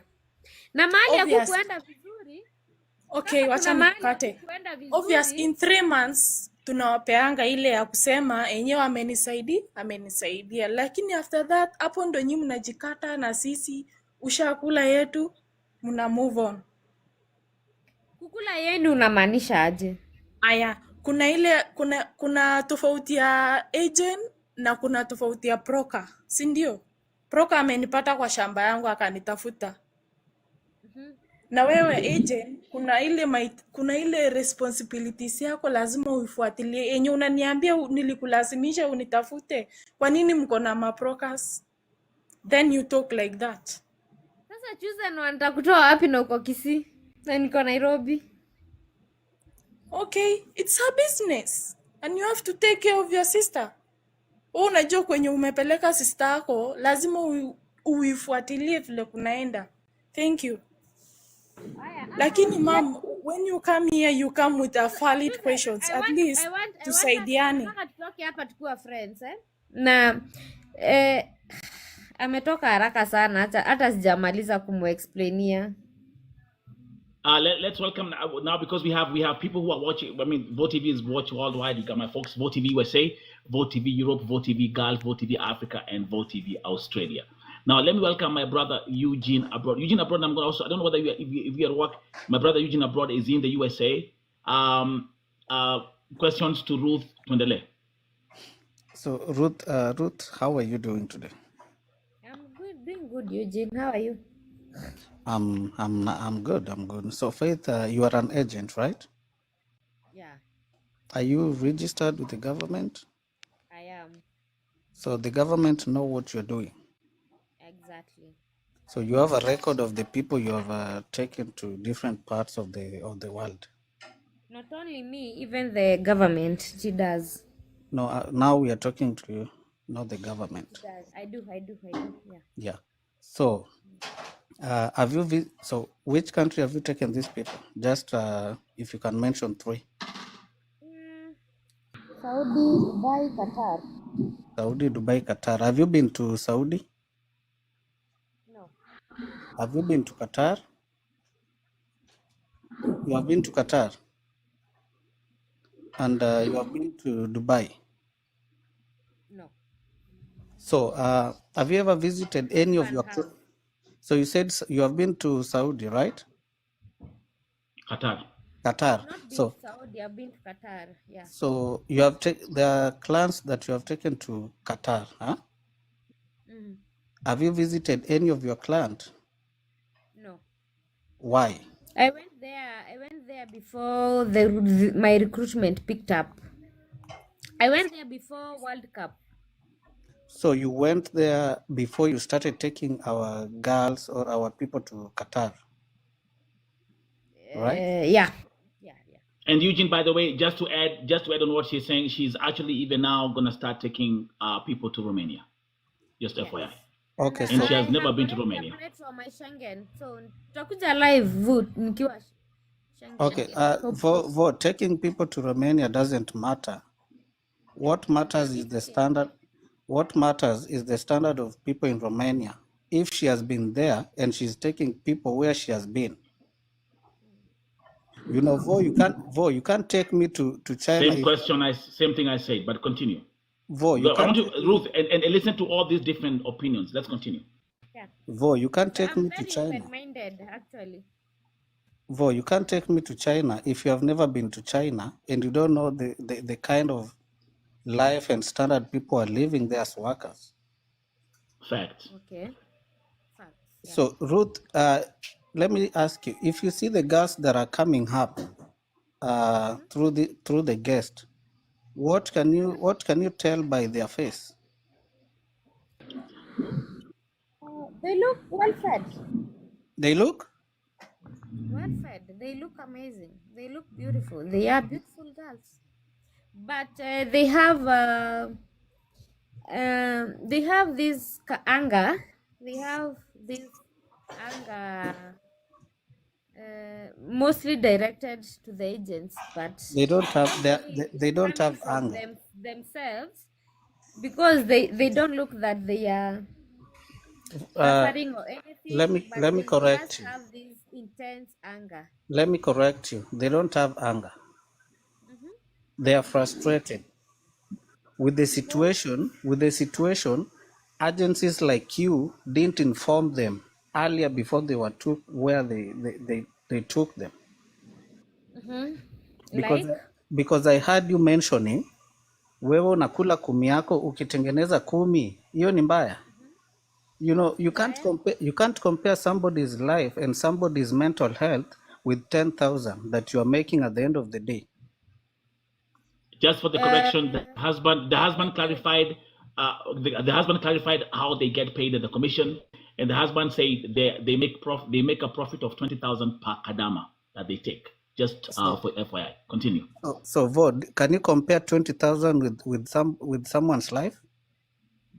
I cannot even compare $1 billion with someone's mental health. Thank you. If you look at Faith, not Faith, but Ruth, she's very relaxed because she doesn't know what these ladies who always come here go through. Yes. she doesn't. Okay, and according to how she's answering these questions, for me, I'm not judging, but she doesn't care. What do you mean? I don't care. You don't care. You don't care, Ruth, what these ladies are going No, through. Eugene. The problem is, and this, I don't know what I can do for you people. Like, I wish someone somewhere. Is it easy to fight the agents that No. fight the government? No. Does that? Okay, Faith, is there a way you are partnering with the government? Let's say maybe you and or your agency and the government has people on ground whom can go there, or maybe you can take these ladies to the, I don't know, wanawaita aje hao watu wanapelekewa wasichana wetu wanaenda kufanya kazi, and confirm to us that something of the sort, that our lady has been working there for 3 months and this is how she's doing. Because I heard you mentioning after 3 months shughuli yako na huyu msichana imeisha. I was down here. That part, actually, Eugene, thank you. Yeah. I was actually waiting for you to come. To that part. Kwa hivyo, every kadama ambaye yuko Saudia, Ruth, thank you again. Ruth, I have to thank you on one hand because of being open. And now, do you understand why my inbox every day is full of distress messages? Because these kadamas, when they are in distress, hata wakipigia agent, it's 3 months, it's over. See to the channel, I have no power. You see the reason why you people, we cannot hatuwezi saidiana because the way you are tunaweza saidiana. You see the way Nelson is saying is after 3 months there is nothing agent can do. But are you adding the question is what can the government do? But that Ruth, we've been here. Listen, all these people have been following you here since you started. Well, December, after 3 months, you have no power as an agent, Cynthia. Because of why? Okay, whether it's because of the government, of the bilateral agreement, or what has been agreed between you and the company in Saudi. It is strictly because of the government. I don't have any power. And that's because the truth. There is nothing I can do to the Saudi people. That's the truth. I wish you people, instead of criticizing the agent, instead of fighting the agent, I wish you could reflect that energy. Let me ask you, Ruth. Them to add more labor attaches instead of fighting. There is nothing. No, Ruth. Let me ask you. You as an agency, umepeleka huyu msichana Saudi. Huyu msichana, is there a way of her contacting you back that this is what I'm facing? Yeah, maybe through my phone. Through your phone. So if this lady is facing difficulties in her job place, are you in a position to withdraw this girl from that place? That is what I want to ask you. I am only in a position to communicate with the labor attaches in Saudi Arabia.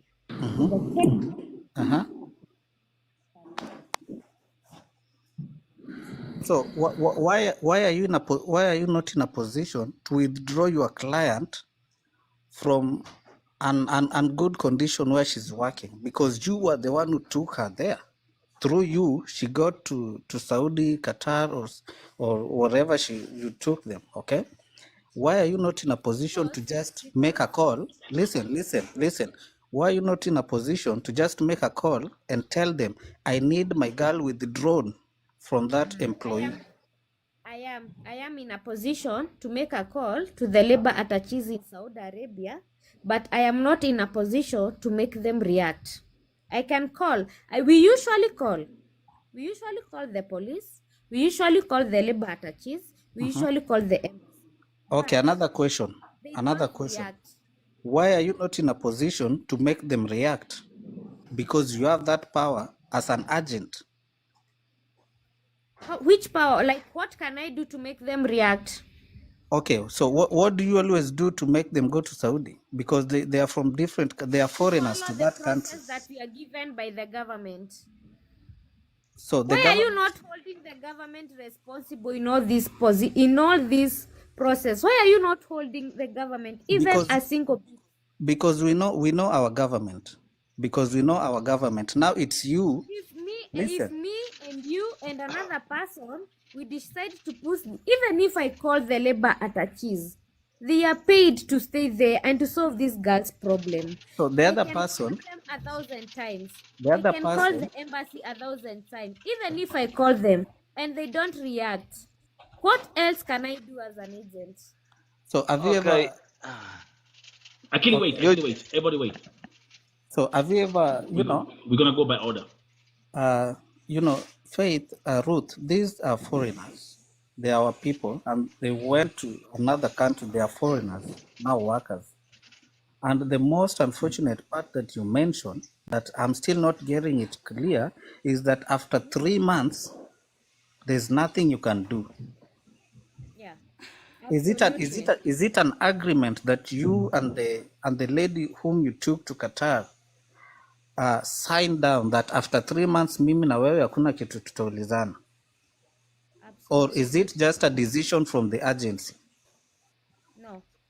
You see, there is Do you tell? a bilateral. Let me answer. Woo, woo. I want to Go be ahead. very clear. And please, No. Go ahead. let's get this very, very correct. And as we are blaming the agents, let's also try to hold the No, we are government not blaming. We are not blaming. We are having a conversation. We Yeah. disagree and we agree. So if you are taking it as a blame, which means you are guilty. We don't want to judge you as guilty. So take it as a conversation. All right. What I'm saying is, according to the government of Kenya, bilateral agreement between the Kenyan government and the Saudi government, the Kenyan agent is only responsible for 3 months. Probation period is 3 months only. Okay? It's Yeah. only after in this period of 3 months I can be able to return the girl back to Kenya if she has a problem. After 3 months, the person who is responsible is the Saudi employer and the Saudi agency and the Kenyan attaches in Saudi Arabia and the embassy in Saudi Arabia. So Ruth, I want to give other people also time to respond. Can I'm you? gonna welcome Reverend Mpenda. She's also in the USA, one of our ambassadors here at Vote TV. Mpenda, ongea na our sister Ruth. Can Ruth mention the agency, please? Alafu, I will mute. They decided not to mention the name of their agency for whichever reasons. But it should be in public domain. Same thing. Yes. I would prefer to. It's a registered agency by the government. Why don't you want to mention? Because if you're in this platform, Vo is a worldwide platform, then you should be able to mention your agency. I will only be able maybe to inbox Vu and maybe he can verify if we are registered, but I will not prefer to. No, I can bring also our agency.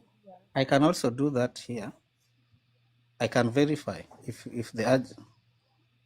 No, I will prefer not to, but I'm here to answer any agency related questions. Yeah, but we are fully registered, and if in this I think we are almost 200. If there is someone that may travel Over through our 200. agency, It's over they can 200 raise people their who are hands. watching. Yeah. Okay. So Now let me welcome Vo, Eugene. just a minute. Ruth will inbox me that information, and I will check on the back end, and I operate in the light, and I operate in pure transparency. I would like you to tell the people, because Vote TV is a movement. Vote TV is the people. Vote TV is not Nelson Mike Medam Morioki. No, Vote TV is the people. But if that's what you decide, actually, you know what? Talk to me only. Don't even send me any information, because I want everything to. When you're going to be prepared to say that publicly, then you can say it's up to you. Let's go to Mpenda Pam as we call. Reverend, welcome.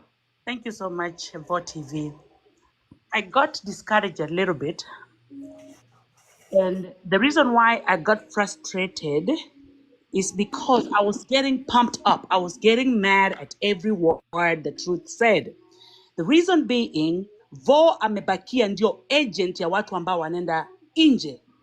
Thank you very much. So pitiful. That's the And she said it. And she said that. Na amesema hivyo pia. unajua. And she said that. So And she said that. yes, so the only thing ambayo inaniuma ni Vo amebadilika kukua, yeye ndio ana deal with the problems that you guys cause. Man, I hate to say that. I hate to say that. I hate to say that. When you create problems and then somebody else goes ahead and recorrects it, hiyo hainiingii vizuri kama mama na mchungaji, hainiingii vizuri because tumechanga kwa hii platform pesa za watoto kukuja nyumbani maiti, si hata wazima maiti, and you should feel ashamed of yourself. I'm saying as a parent now, you should feel ashamed of yourself if our government imetushinda. Sasa sisi tusaidiane wenyewe kwa wenyewe. And I'm not being petty, but every time Vo analia is somebody dead. Somebody dead, man. Somebody dead. When are we going to listen to these deaths? Mpaka siku gani tuambilieni tu hapa leo? Kama ni leo this year to deal nayo. But it shouldn't continue. Kwa sababu Waarabu, they know you are useless. They are using you. Lakini tukicome up with a solution that you agents mutaamua sit down na kusema you can't treat our people. They are under our hands, under our umbrella until further notice. Then watawaheshimu. Lakini mkiwapatia 3 months, wanawapatia matunda, wanawapatia mayai. 3 months ikiisha, ile mwezi wa 4 wanaanza kunyongwa. Wanaletwa nyumbani wamenyongwa. I have a niece right now in Saudi Arabia. Tumeshindwa kumleta nyumbani. My niece from Nakuru. So wacha tu, ni families zinalia kwa sababu nyinyi mnaonekana very sweet to them, but watoto wanaenda through hell. If there's no product huko, waambieni hakuna. Uto 200,000 wachukue waende wakulange polepole, walime mashamba. Unajua Mungu anaweza kukubariki mahali popote, kwa sababu hata hizi pesa zimekuja kujulikana, zinakuja na hasira, zinakuja na mashetani, watu wajengi, watu wafanyi kitu chochote. So the good thing is, patieni Vo, give Vo some time na ya rest. Kila siku tunamkanga, mimi nikienda Vo, Guy mwadha ni Jeso. Guy Vo tena ameanza. The only place I go now you understand why. And I cry. Now you understand why. Hakuna platform ingine mimi nalianga kama hii platform. Is every week. Every week. Every week. Every day. Every day. Every day. Every day. We have to come to an end, man. We have to come to an end, man. Kwa sababu tunajua hali ya Waarabu tu. We have to come to an end. Na mimi nakwambia Ruth, I'm not mad at you, but pray God akupatie kitu ingine ufanye. Hizo pesa hazina mwisho mzuri. And I'm telling you before people and before the eyes of God. If you can't defend them, achana nayo tu. Achana nayo, my friend.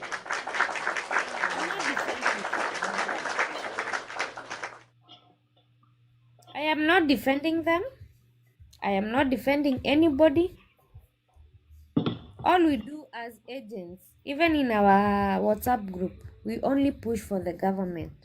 Kwa sababu kama Msaudi hawezi kuja hapa Kenya ateswe. Akiteswa tu hivi, ataenda kwa embassy ya Saudi, aseme anateswa.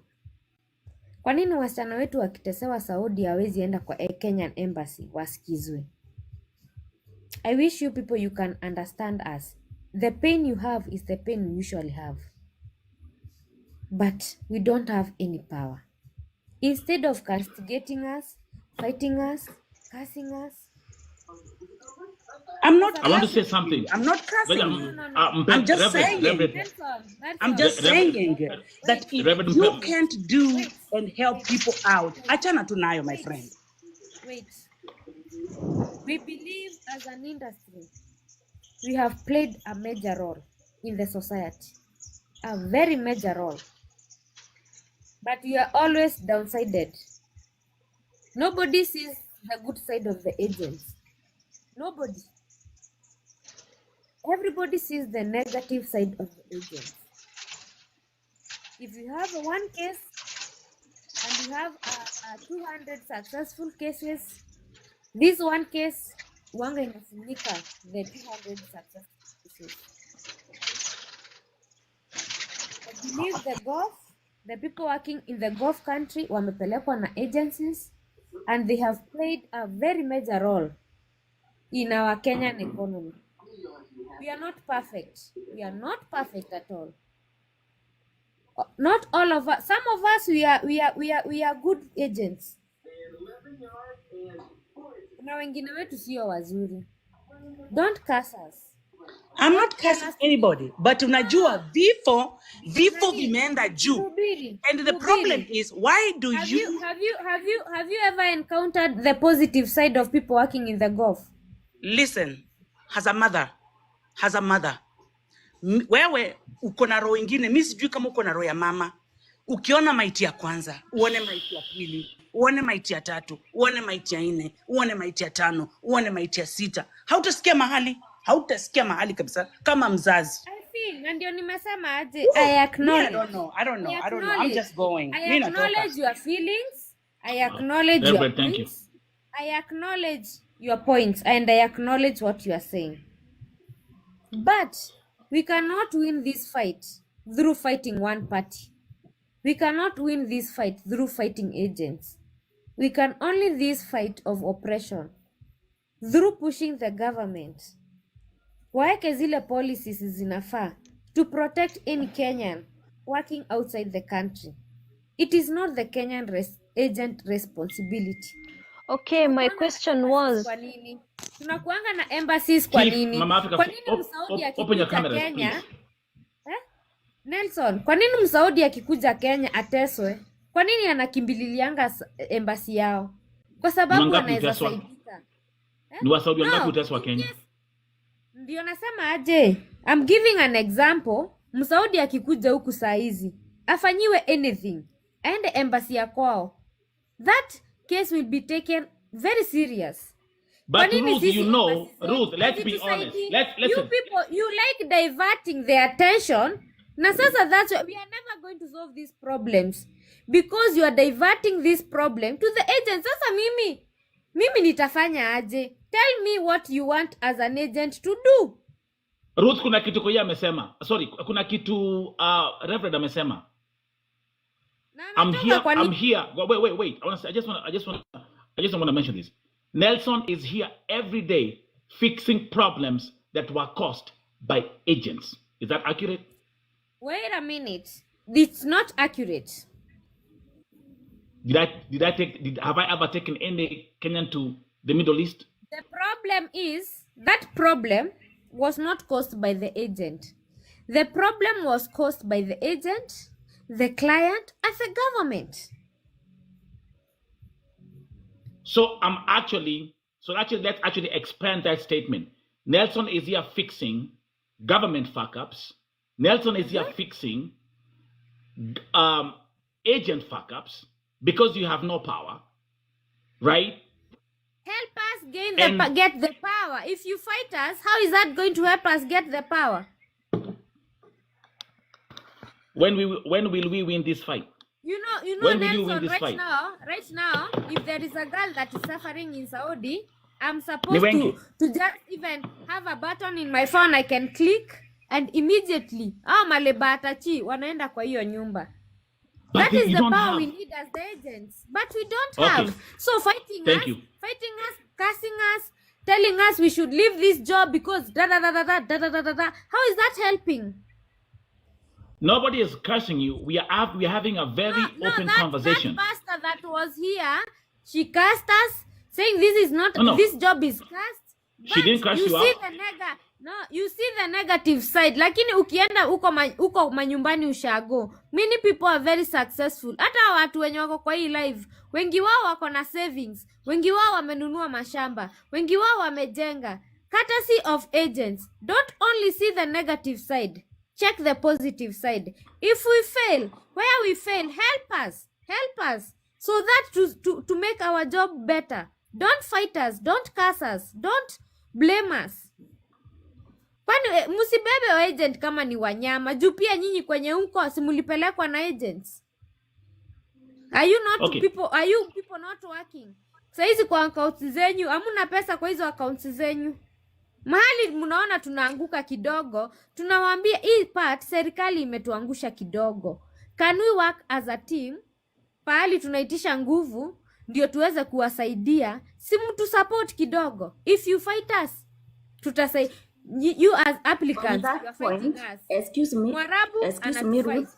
How are we going Ruth, excuse activists me. wanatufight? Wacha Can you nikulete excuse me, Ruth. Ruth? On that Let's point, continue. let me Yeah, ask you let's go let back. me Let's go back to the Q&A. Yeah. Pia hapa tuko na wasichana wa let me Gulf wako hapo wako Saudia. Let's talk to let me ask Blessed you one endelea. question. Endelea. Let me ask you one question, Ruth. What are the qualifications right now, or what does the government require for one to be an agent? You were saying you are an agent. What are the qualifications for being an agent? Oh, it's a lot. You say it's a lot. Okay. You know your duties, you know your responsibilities as an agent. Yeah? Okay. Another question, Ruth. Do you have any connection, you as an agent, with the Saudi embassy right now? If the girl get distressed or in trouble, when I contact you, you can get the number for embassy here. Do you have any contact? Yes. Do you have? Yes. Okay. Ruth, I want to ask you just 3 questions and then you answer them the way you want. Another question. You said earlier before, because I have been following, I was in this life since it started. You said that you are not paid that much and you just receive retro, and what you spend is almost 70 to 80,000 doing the processing of passport, the medical, the good conduct, and whatever, of which right now, since Ruto increased the payment of passport, we have been paying for ourselves. Right now, if a girl want to come here, you are asking us for commission. Like for a house girl, you are asking from 30,000 and above. And in another case, in another case, you will say that you are taking me for another job, like hotel job, but I will find myself in house work. Are we together? So you are taking my commission. I'm the one who is paying for my passport, paying all for my medical bills and all the good conduct. And right now, I can tell you from the horse's mouth, that is my boss. She told me because she wanted to get me there. Like me, I'm from office and I work house to house. This is my 5th year in Saudi. I do 2 years, I go for vacation, then I come back, right? And so this boss wanted to buy me as I come direct. And this is what she told me. When she contacted Kenyan agent, she was told to pay 300 Kenyan shillings. Are we together? Yes, Out we are of together. 300 Kenya shillings, you spend 70 or 80. So hizo pesa zingine za juu, ukisema kidogo kidogo, ni nyinyi munakuranga. And one thing what I know, if a girl said she want to come back, the boss will call you and tell you to replace me with another person. Is that not what happens? That is the right, and that's what they do. He will call you and tell you, just get another girl so that I can release this one. Tuko na She cases got you mingi with that sana one. hapa. Wasichana hufungiliwa, manake agent ameblock boss, ameblock msichana, hatuwezi wafikia. Na ni juu after hii miezi 3 ya probation umekuwa ukiongelelea. Umekuwa ukiongelelea hii miezi 3 ya probation. We know we are the care of the government of Kenya. When we came from Kenya, I have even the contract here in my bag right with me. 3 months, And the right? amount of money I read there, it was more than millions of Kenyan shillings. But by the end of my contract, 24 months, that is 2 years, what I get is just only 600,000. Because in a year, we are like getting 300K. It depends with the rate. If like now I'm being Your paid agent is a bad 1,000. agent. Wait. Your agent is a bad agent. No. Not about agent. I come with an office. Not okay. Wait. Get my point. I get This your is what point. I'm telling you. Ruth, I've asked you 3 questions and then we'll go back and you start answering one by one. First of all, I asked you, do you receive this money or she was lying to me?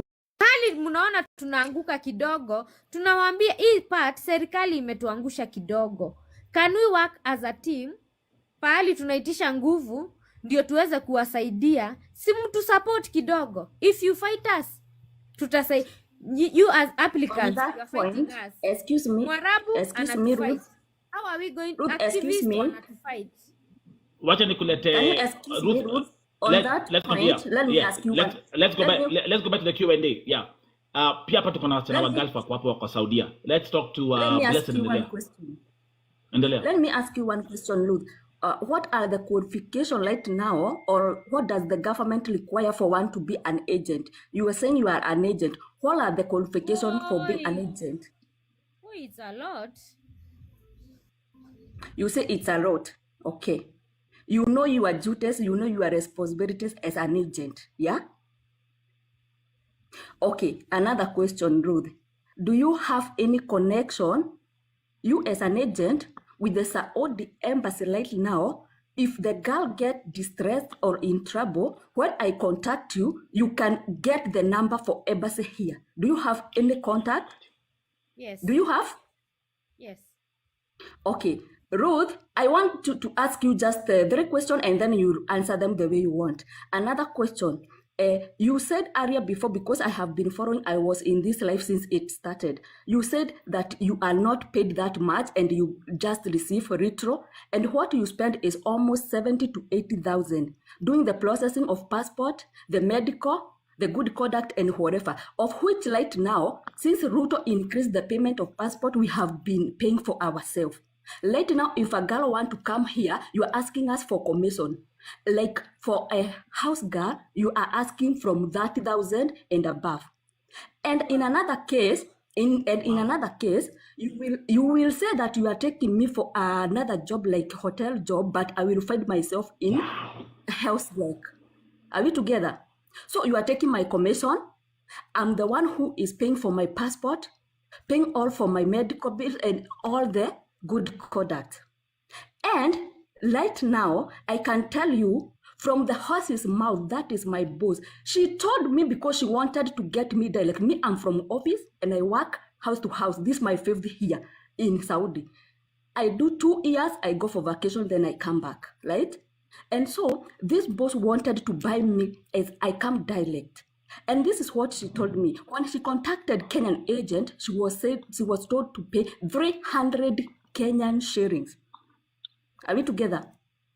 Yes, Out we are of together. 300 Kenya shillings, you spend 70 or 80. So hizo pesa zingine za juu, ukisema kidogo kidogo, ni nyinyi munakuranga. And one thing what I know, if a girl said she want to come back, the boss will call you and tell you to replace me with another person. Is that not what happens?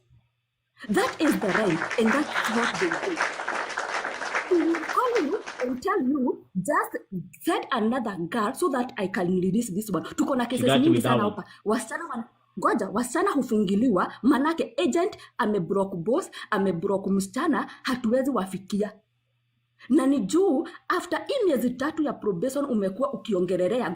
Umekuwa ukiongelelea hii miezi 3 ya probation. We know we are the care of the government of Kenya when we came from Kenya. I have even the contract here in my bag right with me. 3 months. And the right? amount of money I read there, it was more than millions of Kenyan shillings. But by the end of my contract, 24 months, that is 2 years, what I get is just only 600,000.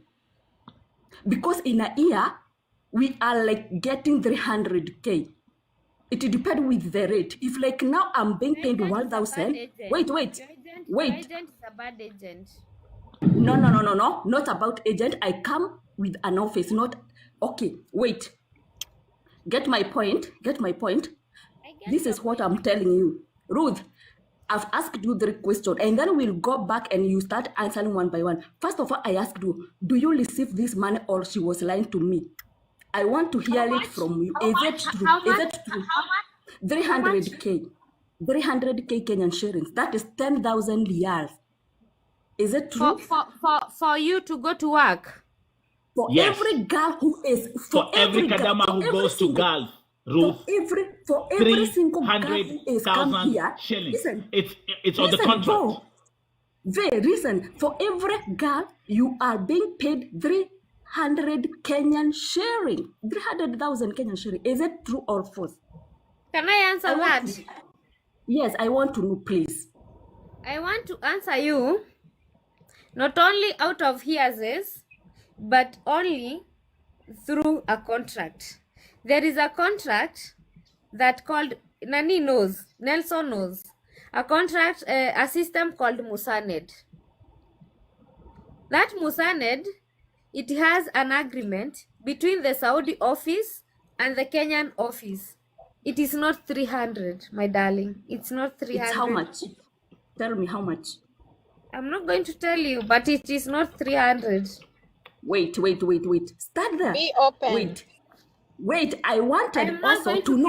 Wait, don't cut me. Don't. Ruth, not you're not open, why mentioning should the name you of be your here? company. You're not Okay. mentioning the amount. You're not being transparent with these questions, and Wait. you expect people to Ruth. believe you.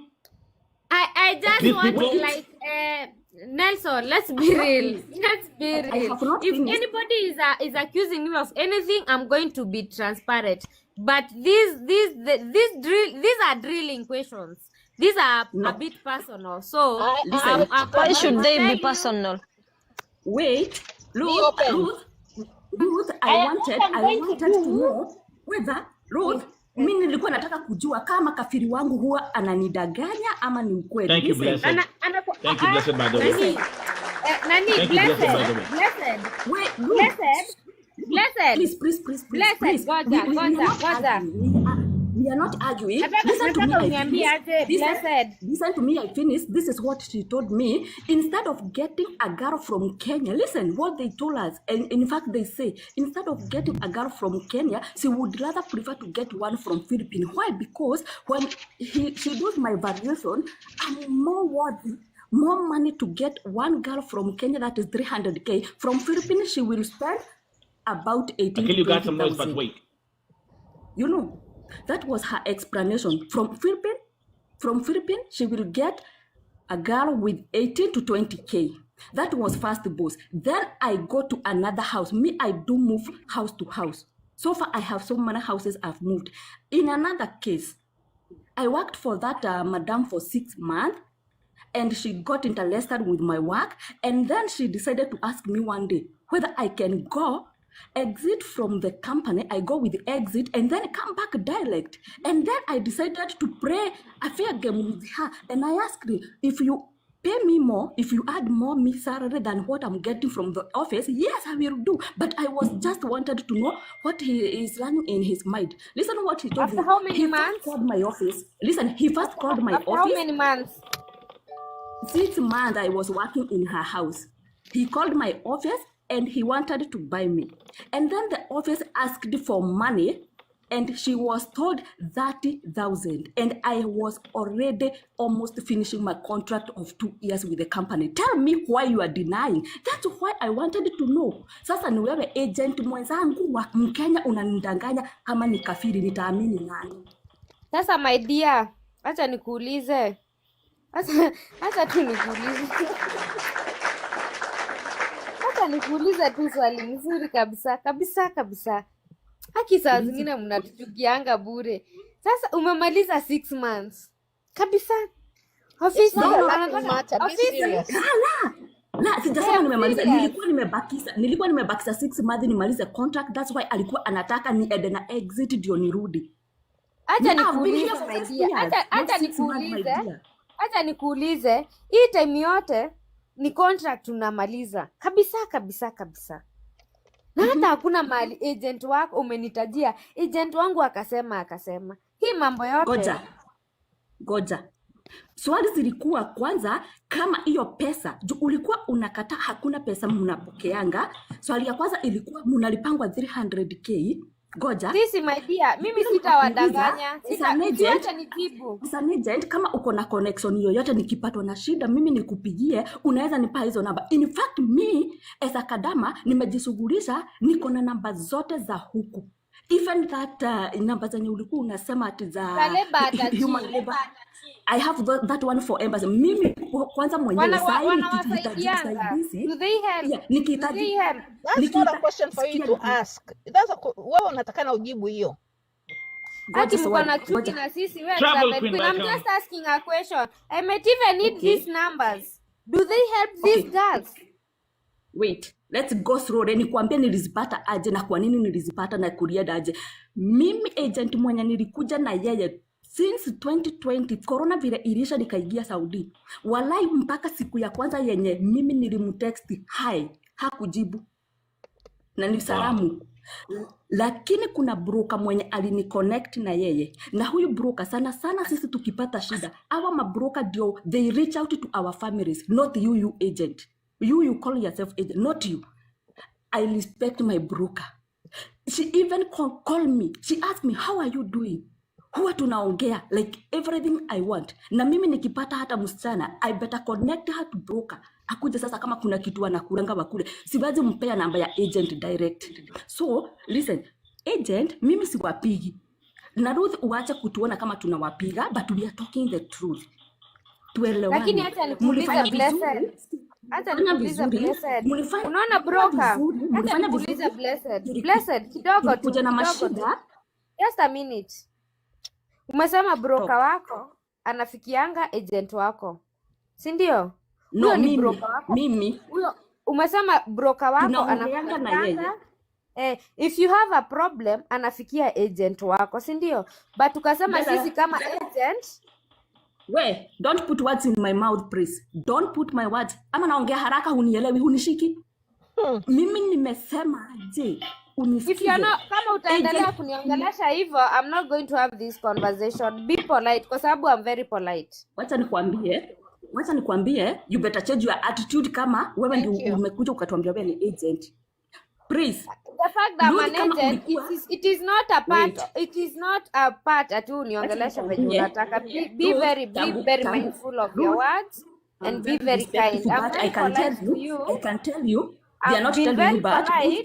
Look, umekuwa huku kama mimi vile nilikuwa, ukaamua utaenda kuanza kazi ya agent ukijua vizuri zile mambo tunapitianga, lakini ulikuwa Qatar. Qatar is a free country. We are talking of Saudi. Qatar is a free country, my dear. My dear. Ukisikia msichana ako Saudi anaongea hivyo, we know what we undergo. We know we go through a lot, my sister. So unielewe tu. Right now ni vile sitaki kuongea. Hii kitu najua iko recorded, lakini nimeanza kufuatilia toka ile time kuna msichana anasemekana amejinyonga. Thank you, Mama. She is from my office.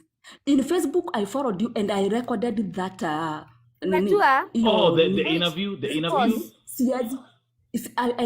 I cannot siwezi kubali kudragiwa into that thing or anything because I know everything is recorded. Now here I'm talking personally as in kuna mtu anaweza pitia shida right now. Huyo msichana kama alikuja na agent, rudi nikuulize, ukuwe wewe ndiye ulimuleta.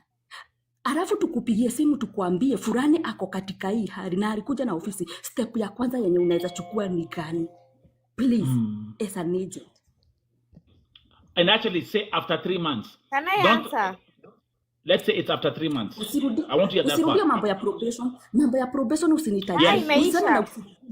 Yeah. Okay, so let's talk about 3 months. Listen. Ile kitu unafaa uelewe, probation itaishi kukua hapo.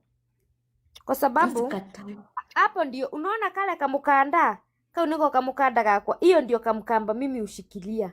Kabisa. Sina kitu, sina anything. But for example, tumepita probation na umepata shida. Mimi the only thing huwa ninajaribu ni kuongea na ofisi. Hizo ofisi tu, zenye tulipewa na Embassy of Saudi, tukapewa na NEA, tukasaini nazo. Hizo ndizo huwa ninajaribu kabisa kama mtu. Kwa sababu mtu ni mtu. Na sio nyinyi peke yenyu. Pia sisi, as I said earlier, tuko na relatives huko. Juu sio kila mtu ako kwa biashara. Kuna watu tumepeleka huko. Ngoja, let me finish. Sasa mnaniuliza swali hamtaki nijibu. Let her finish. Wait, let her finish. Everyone's going to get time. Everyone finish. Amesema anaweza ongea na ofisi yangu, tuseme sasa hivi kihapenio na kitu, uwaitize evidence, wanaweza kukupatia as an agent. Hawawezi nipea. Why are you asking me why? Nani Blessed?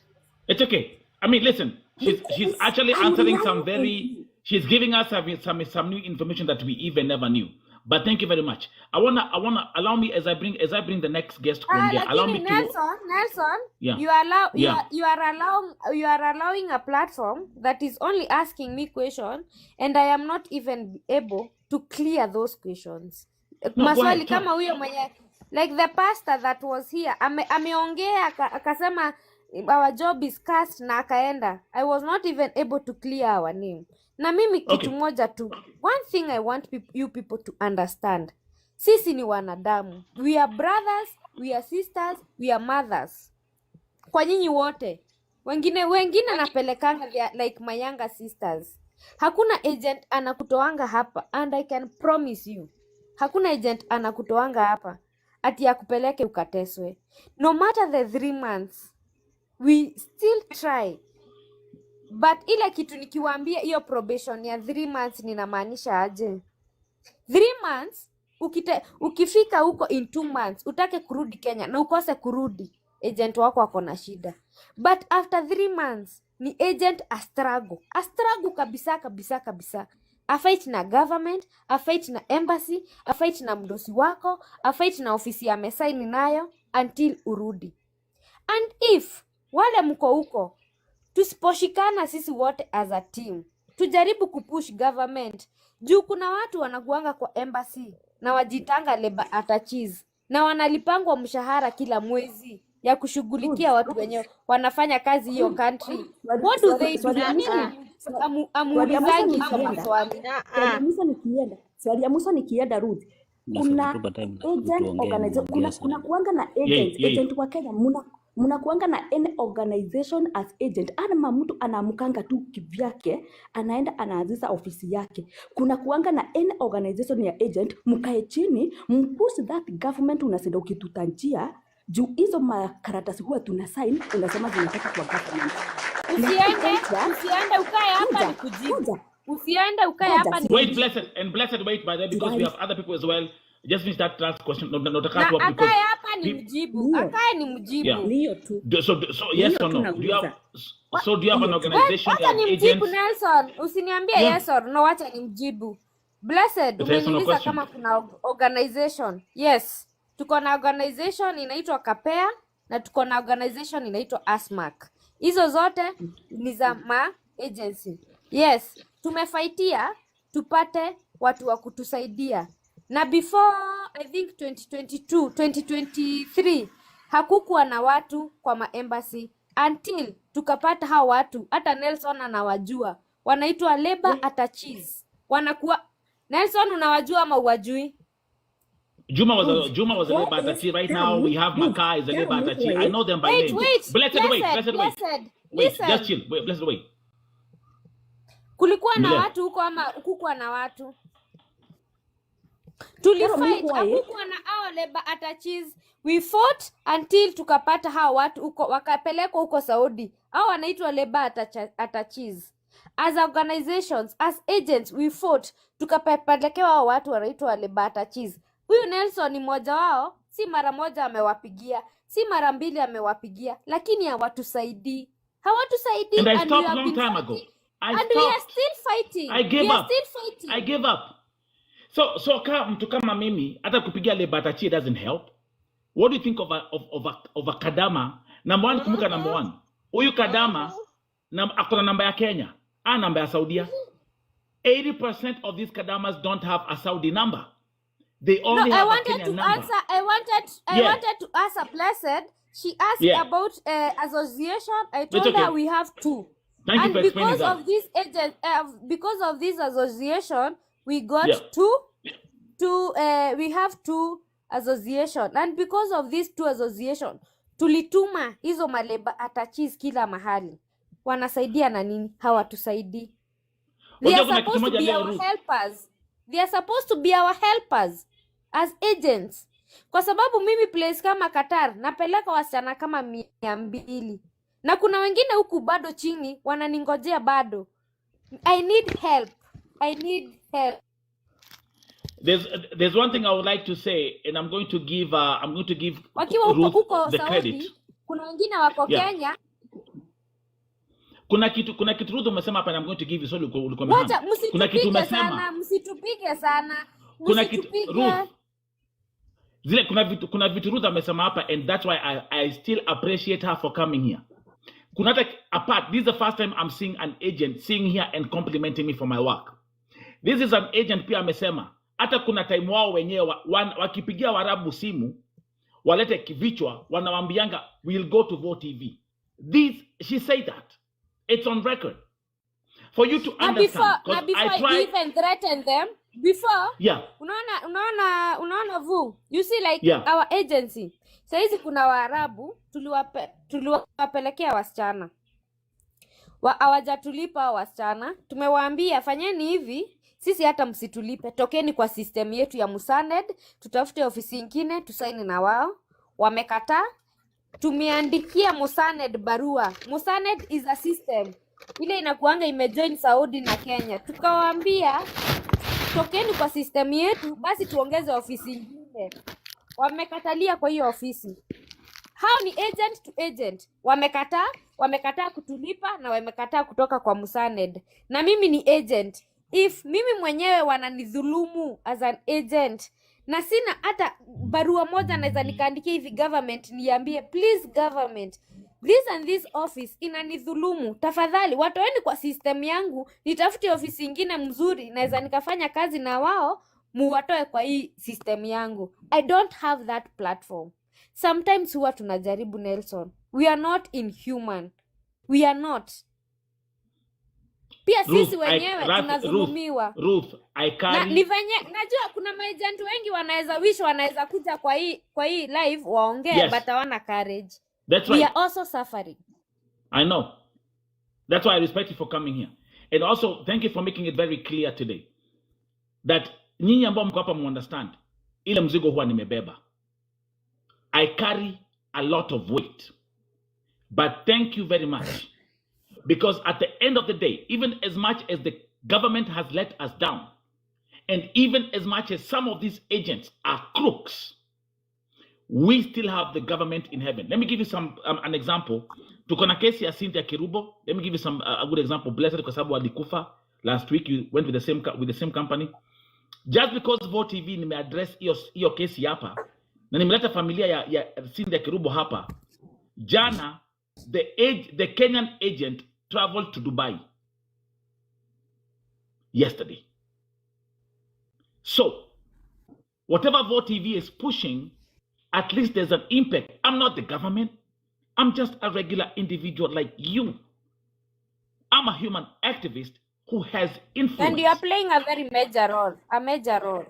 You see where I'm coming from? So at the end of the day, I want, even as much as we're having this conversation, a lot of things have come to light. I want us to be driven towards a point where we say, how are we going to get a solution for our sisters? Leo tumeambiwa, and Ruth, thank you for also clarifying that. Tumesema after 90 days, these people, they are locked up in an agreement with the government that doesn't give them any power to take care of you after 90 days. They try, they will fail. Now, let me tell you the other side of the story, Ruth. When they come to Vote TV, what do they say? Nikipiga agency achukui simu. Mimi huku sina mtu wa kunisaidia. Do you understand why Kadamas wanasemanga ukiingia Gulf, it's only me and God? And God. Does it make any sense now? It makes sense. Yeah, I understand. But also as an agent, if a girl has a problem, and if muki work together, you the Kadama and your office, hata kama mmekosana, you just try to come up with something. Usinyamazie tu Kadama hivyo. It also feel like a certain type of abandonment. Ni kama unamuabandon. Even after 3 months, even if I don't have that power, go beyond. Jaribu msaidie, hata kama una power, usimuabandon. And we never abandon anyone. Nobody will ever abandon anyone, not unless we una utu. Na si eti hatuna utu, tuko na utu. Kuna wengi hawana utu, Ruth. Listen, Ruth, what I want you to do is, najua you've taken a very this step you have taken to come to Vote TV to speak. the courage, I respect you Najua for that. najua mumeni Because screen record mbaya sana huku. Ruth Koye, as you're talking right now, you're live on YouTube, you're live on Facebook, you're live on Twitter. I have 17 platforms. So don't worry. You are all over the place. Yes. This is Vote TV. It's okay, but I'm saying the truth. I'm not Thank you. lying or We do things sugarcoating in the or light. saying something I'm not supposed to say. Let me bring my brother all the way from the US, Akili the Brain, also back to the panel. Welcome, everybody. And if you're new here, follow Vote TV as we continue to grow. We're just about to hit 400,000 followers. We are the most powerful movement of love on this TikTok. Akili the Brain ongea, alafu I'll bring Travel Queen. Thank you. Thank you very much, and thanks to the Almighty God for giving us this opportunity. And how are you guys, all of you? Thank you, bro. Mr. Nelson, I really do appreciate this kind of platform venye unaletaga watu to be open, transparent, and being held accountable. And that's my sister Ruth nakusalamia. First of all, nothing personal, and not as you as Ruth. Maybe you are really who you are saying to be, the really genuine person you are, and I really do appreciate the guts and the strength that you really brought yourself over here to be grilled, to be held accountable. Na usichukulie vibaya, ni kitu inatuumaga. But one thing I will start with, kitu sahihi ambaye mimi iliniudhi nikiwa hapo, how you are minimizing somebody's life, precious life. Sikudanganye. Ulisema we do one mistake na kuna 200 successful, hamuoni hizo 200. That one mistake is the death of a Kenyan. And as a Muslim, nimefundishwa one life, saving one life is same as saving the whole humanity, and taking one life is taking the whole humanity. So that one life is not minimal to us, it's not minimal to anybody, and it's not minimal to our parents. That's right. That's the reason why that pastor was there that was chewing a chew. She was coming from there. If you can really collect yourself and try to understand her. Can I please, before we proceed, can I make that clear? Go ahead. Yeah, what I meant, I did not mean like an issue, a case of death.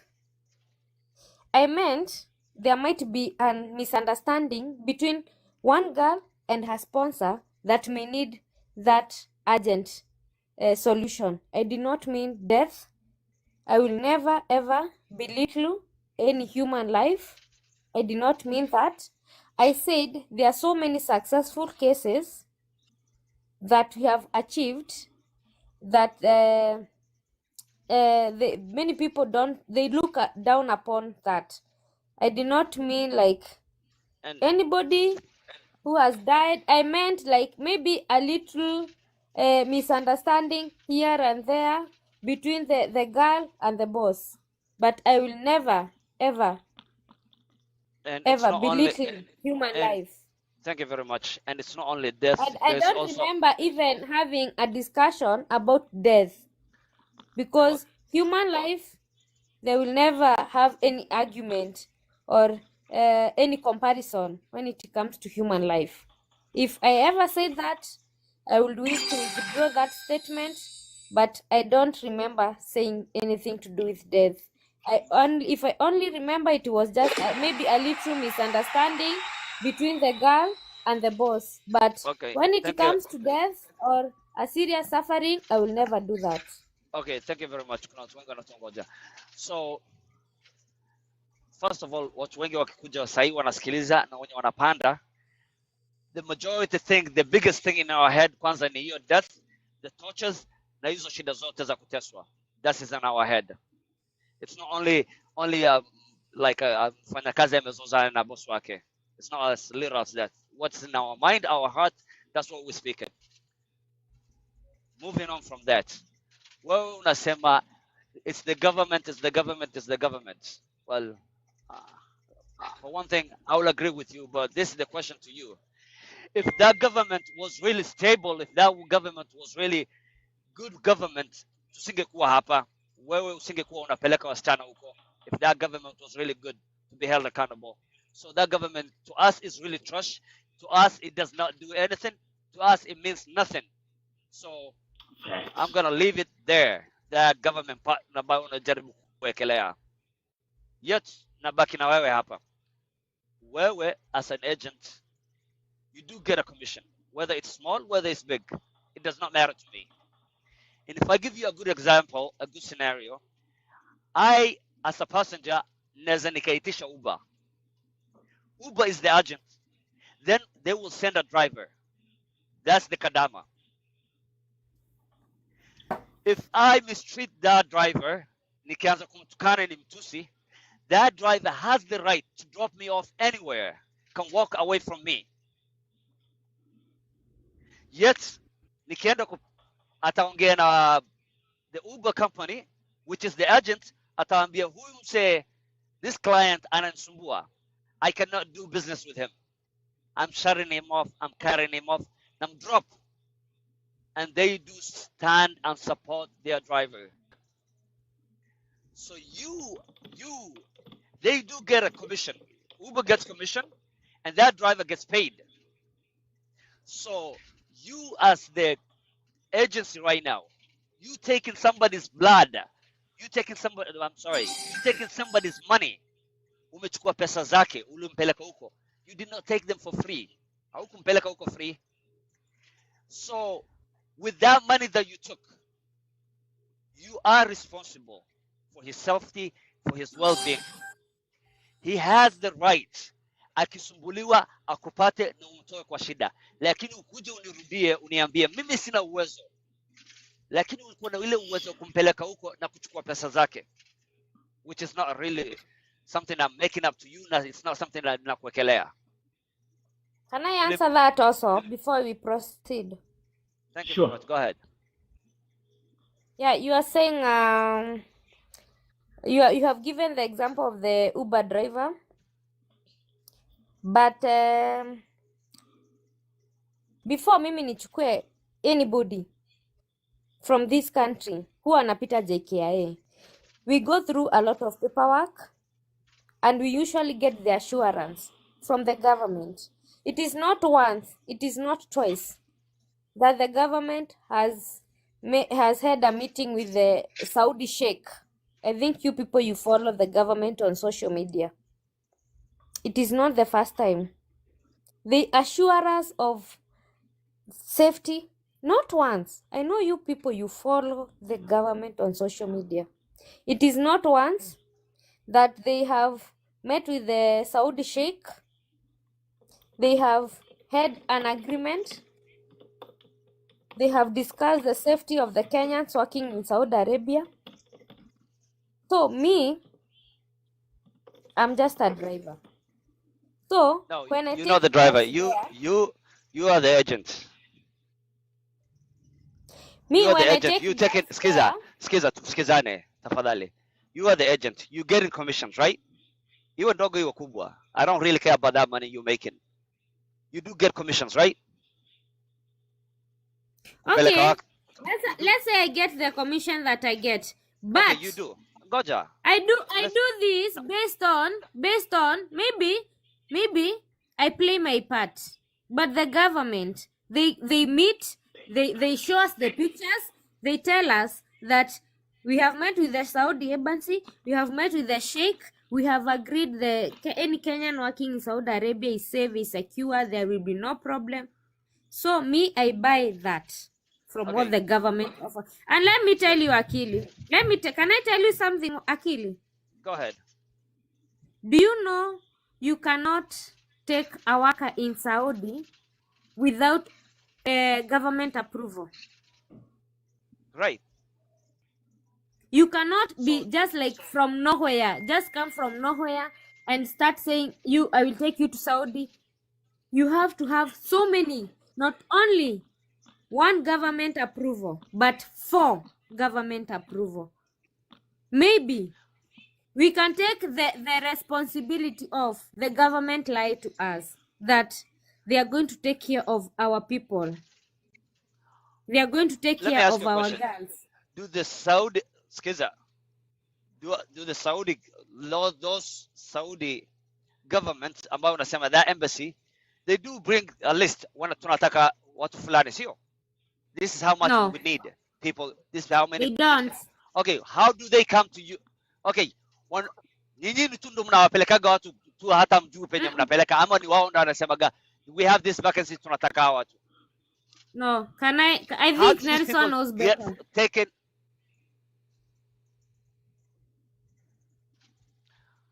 Okay, tuelewane kitu moja. One thing nataka kujua, hao wasichana wakitolewa Kenya, do you guys take them through? Mnaweza mpeleka msichana mgonjwa Saudia, mnaweza mkamsend huko? Do you guys do that? Mnaweza mkapeleka mtu ambaye hajiwezi, mlemavu ambaye hawezi kazi? No. Can you guys take them there? No. No, Na absolutely. ni nini? Okay, no, okay, mtu mgonjwa nani amewakataza? What guidelines ambayo inawasimamisha msimpeleke mtu mgonjwa huko? Nani amewambia mwezi mkapeleka? They go through a medical checkup through Saudi recommended hospitals. Okay, but ni wao ndo wana demand waletewa watu healthy sio? Yeah. Why don't you guys demand pia watu wetu wakienda huko wasiteswe? Because you cannot take somebody over there sick. Mbona mtu wako usidemand pia mimi I will bring somebody that's healthy, but to the thing umeniuliza nilete, nimeleta mtu healthy. My person asiteswe, my person asiuawe. Mbona msiweke condition? What kind of policies do you have? Measurements? Let me finish. Yeah. Let me finish. Okay. What policies, if you guys have, what policies, what measurement do you guys have? One of your people ambaye mmewapeleka huko akipelekwa huko ateswe, what precaution, what steps do you guys take? Na usiniambie mimi napigaga simu kwa ofisi na siwezi fanya zaidi ya hiyo. Lazima kuwe na mkataba. I have to have an agreement. Can I answer you? Can I answer you that? Yes. Based on that, we decided to create an association of all the registered recruitment agencies in Kenya. First of all, the reason why we did that is because we thought kuna watu wenye wako registered and they were taking people. So we decided to register an association so we curb all the fraud recruitment agencies. And after we did that, we requested in writing labor attaches that they are going to sort our issues in Saudi. We did that because we had so many distress calls. And you see, you are in Kenya, so the only thing you can do is only call Saudi police if you know one. So we told them, give us a Saudi attaché. They gave us so many Saudi attaches. They gave us their numbers. We try our best. Even Nelson have tried. Okay, we have tried. Listen, this does not sink in with me, and I hope tuende pole pole Why? tusikizane. Kitu ya kwanza, those Saudi embassy hawapigiagi polisi wa Kenya waseme oh ni mtu mgonjwa tumeletewa. They don't do that. They deal with you directly. What do you? Okay. Oh, sorry. The Saudi. Come again. Okay, the Saudi embassy, the Gulf countries people, hawapigagi simu kwa polisi wa Kenya wa Nairobi eti mse ni mgonjwa asiletwe. They don't deal with the government of Kenya. They don't deal with the police. They deal with you. Ni wewe wanakuwekea. Now if you take somebody that's sick is over there, watakususpend license yako ama watakufanya vitu. Am I right or wrong? What do you mean? You mean that when somebody is sick in the Gulf and they want to bring them back to Kenya? Ni mtu namtoa Kenya. Let's say nimetengeneza barua, okay? Nimehonga mtu, nikapeleka mtu mgonjwa akaandikwa barua kwamba ni mtu healthy. Alafu afike huko, wajua ana ugonjwa. They're not gonna call the Kenyan police. Be like mulitutumia mtu mgonjwa. they will call you, they will hold you accountable. Ni wewe license deal yako na license zako wata revoke. Na deal Why would you peleka watu kwa. why would you as an agent get someone a passport, get someone a good conduct, get someone all the process, and you know that person is sick? Like, that does not make any sense to me. Okay, what if, for example, what if nimefanya hivyo? What will be repercussion? Watapigia simu polisi ama watafuatilia the agency? No, Who are they gonna come after? The person will be deported back to the country. Okay, by the time the person atadipotiwa, but who are they gonna held accountable? Watauliza nani hizo Nobody. maswali? Hawatakuuliza wewe? Mbona Sini wewe ulituma huyo mtu? unamlipia ticket arudi Sikiza, Kenya. no, nielewe. Hawatakuuliza wewe mbona ulituma huyo mtu na fake papers? Na wewe ni agency? Na wewe ndio ulituma huyo mtu? They're not gonna question you? They will. They will, si ndio? Mbona sasa mtu wako akienda kuteswa, mbona unapigia polisi, mbona usi held accountable? That mtu ambaye hiyo embassy ama hiyo attach ndio unasema, why don't you hold them accountable then? Same as the way they cannot hold hawezi kupigia polisi Kenya, wanakupigia wewe, wanakuheld wewe accountable as an agency if you fuck it up. Mbona mtu So wako you akiteswa mean, huko? you mean if I process someone, nitafutie mtu passport, nimtafutie good conduct, nimtafutie ticket, I spend like around maybe 80,000, nimpeleke maybe let's assume Saudi, akiwa mgonjwa, afike huko wa realize ni mgonjwa, and this is a company that I work with, and now this person is sick. You are saying they should call the labor attaché. Nelson, if you can help me with this, like I think hatuendani hapa. Okay, so I'm gonna do this. We are having an amazing panel tonight. As we proceed, Akili the brain, give me 1 second, bro. Do me a favor, Akili. Yes, brother. Akili ni mali. Kunywa maji. Mute for 2 seconds. I'm gonna bring Travel Queen because I think she's been here for. I want to make sure that I give everyone an opportunity to talk. At the end of the day, we only have 24 hours. Na pia kumbukeni, waje si tuko hapa ni 9 p.m. Ruth, and I know they're in Kenya. It's also late. Nawambia niko na kazi za Romania. Hapa pa Romania pia utaongea pia. You're gonna talk in a minute. Let's bring Travel Queen.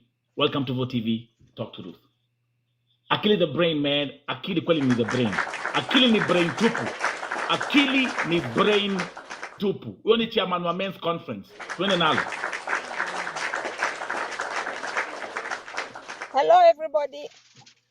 Hi, Travel Queen. Hi, thank you. I'm hoping my mic is going to behave. Okay, what really bothers me is that the agents in Saudi Arabia, this we see is a business in bad faith. Kwa sababu gani? When somebody wants to go to Saudi Arabia, ni shida imepeleka kutafuta kazi. Na wewe kama agent umetangaza. It's not that umekaa tu ofisini ukafatiwa.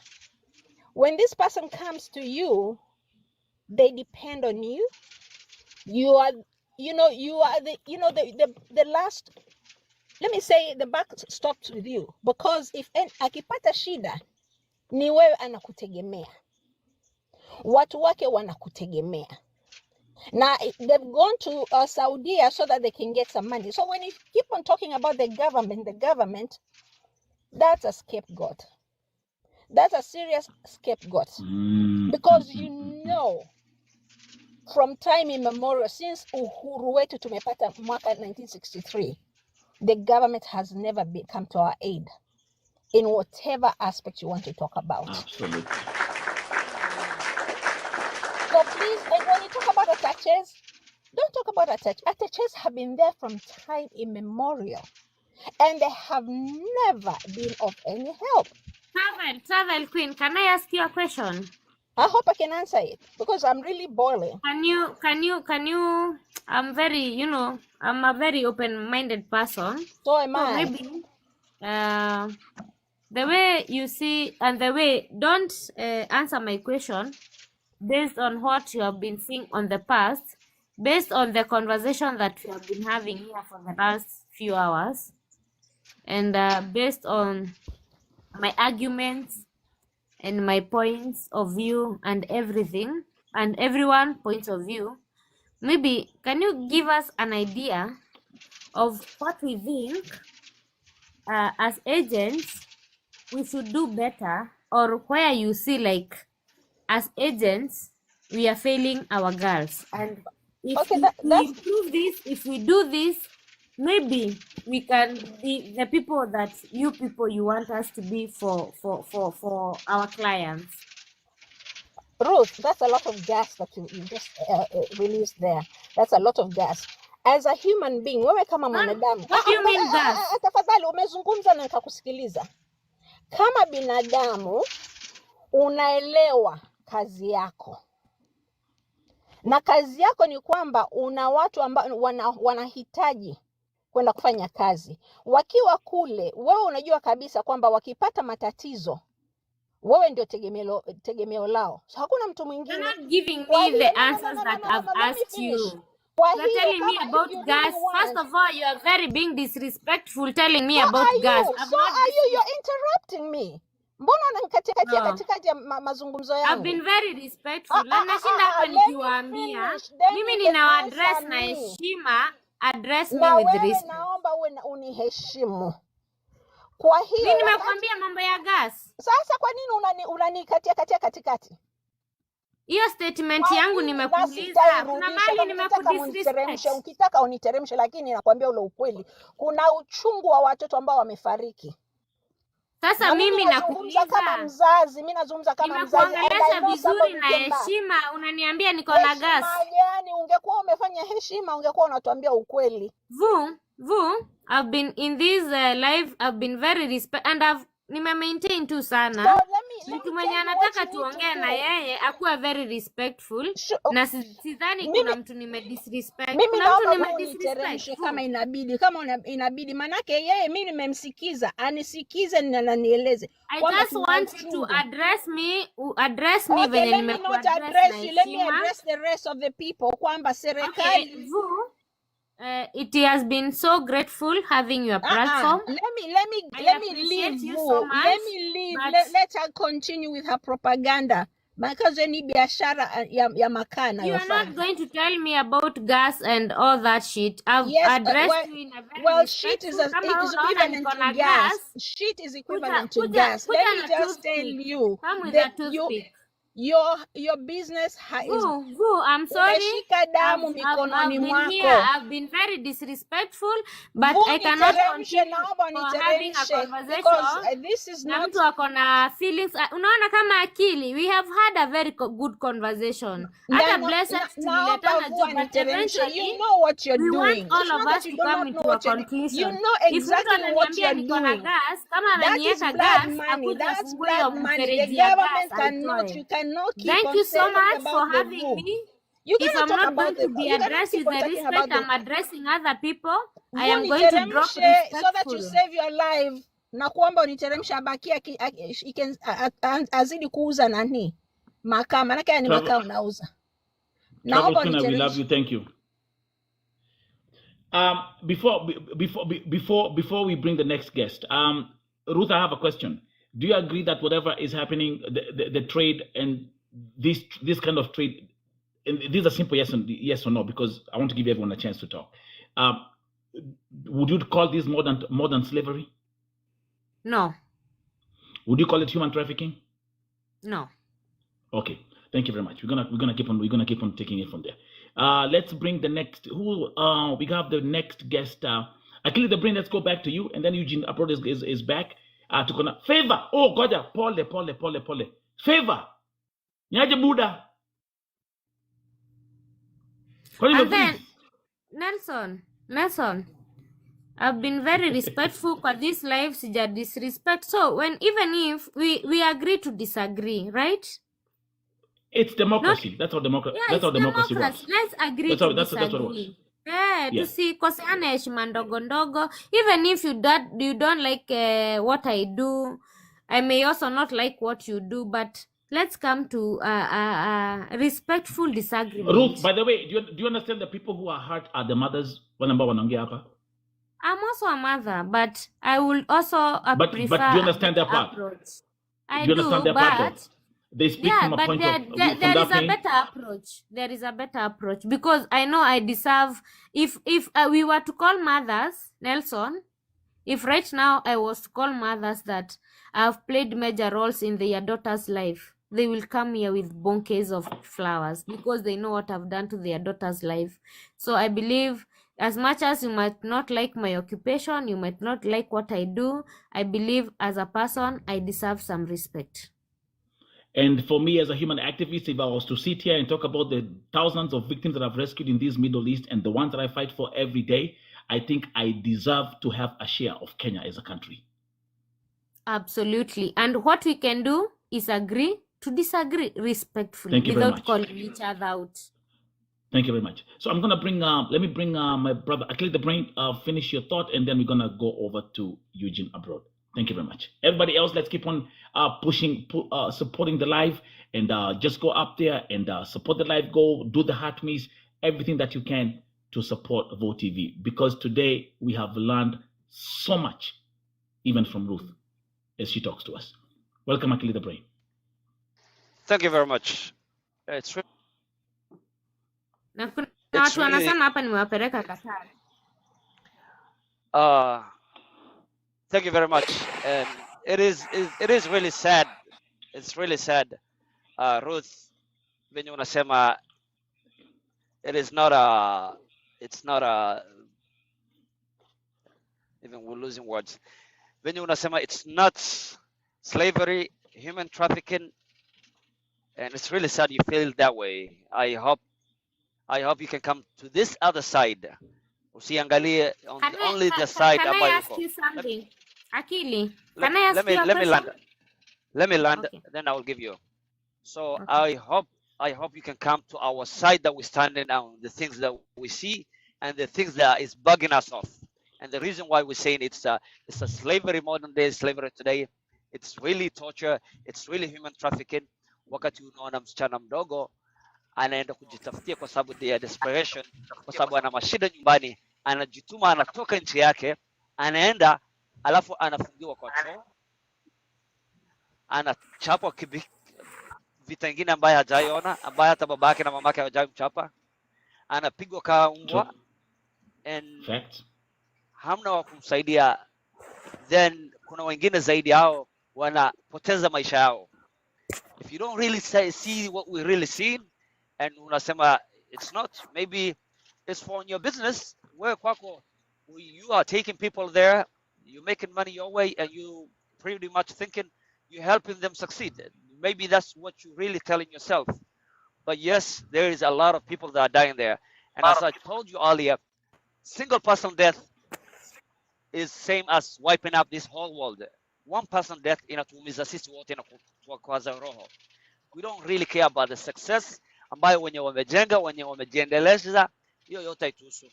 There somebody's death is within us. Hiyo ndio kitu natuuma. So I hope you open your eyes na ukuje kuona venye sisi tunaona na venye sisi tunafeel. Go ahead with your question.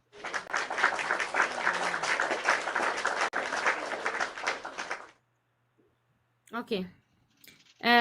Akili, thank you so much, and thank you. You've been very respectful. I just want to ask you a question.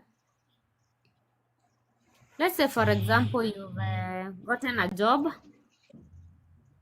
na umeenda kwa embassy, you have applied that job, maybe umepata hiyo kazi online without any agent, just by yourself, na umeenda embassy na umepata working visa na umeenda kwa hiyo country without any agent, and once you get there, maybe uanze kuteswa. Like, do you say the person who assisted, maybe the person who gave you the work visa, alikufanyia human trafficking? No, mimi ndo nilienda kutafuta hiyo visa, but lakini venye nilipata hiyo visa, that somebody did not make money on me. Hakufaidika na mimi kwenda kule. Mimi ndo nilijipeleka na shida zangu. Lakini kama kuna mtu ambaye alifaidika na mimi kwenda kule, I'm expecting a service back. Like sahi ukienda hoteli, unaenda kula, unaitisha, unaweza nikakulipisha kama hujakula. No. You No, will want my service. wait a minute.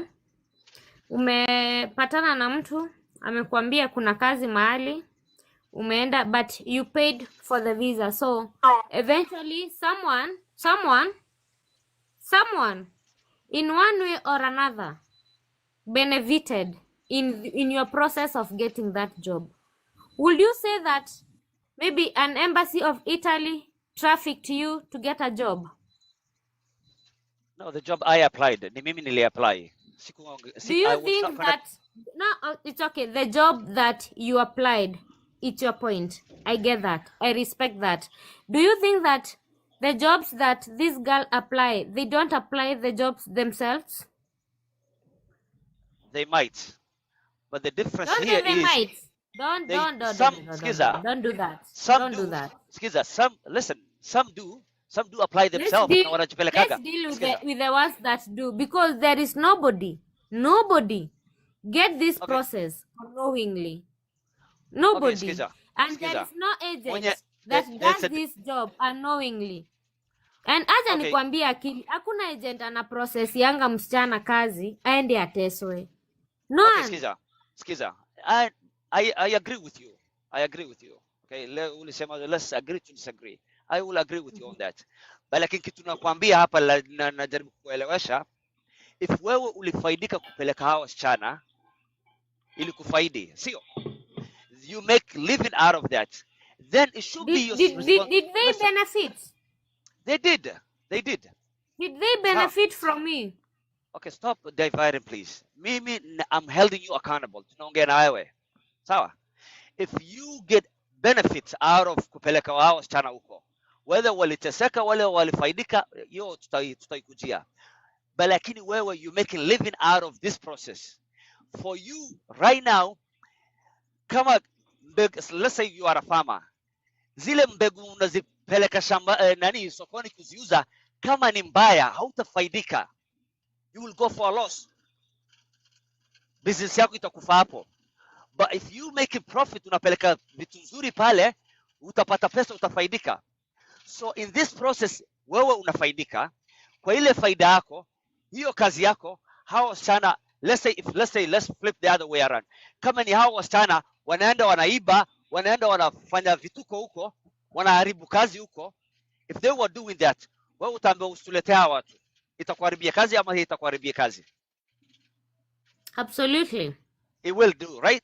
So now the other way, when uliwapeleka, that you making living out of them, ulipata commission yako, hata ikiwa ndogo aje. Me, I do not really care how much you make it. It's not a problem to me. But you making And something. that's not even our focus. That's not even our focus, Sawa. actually.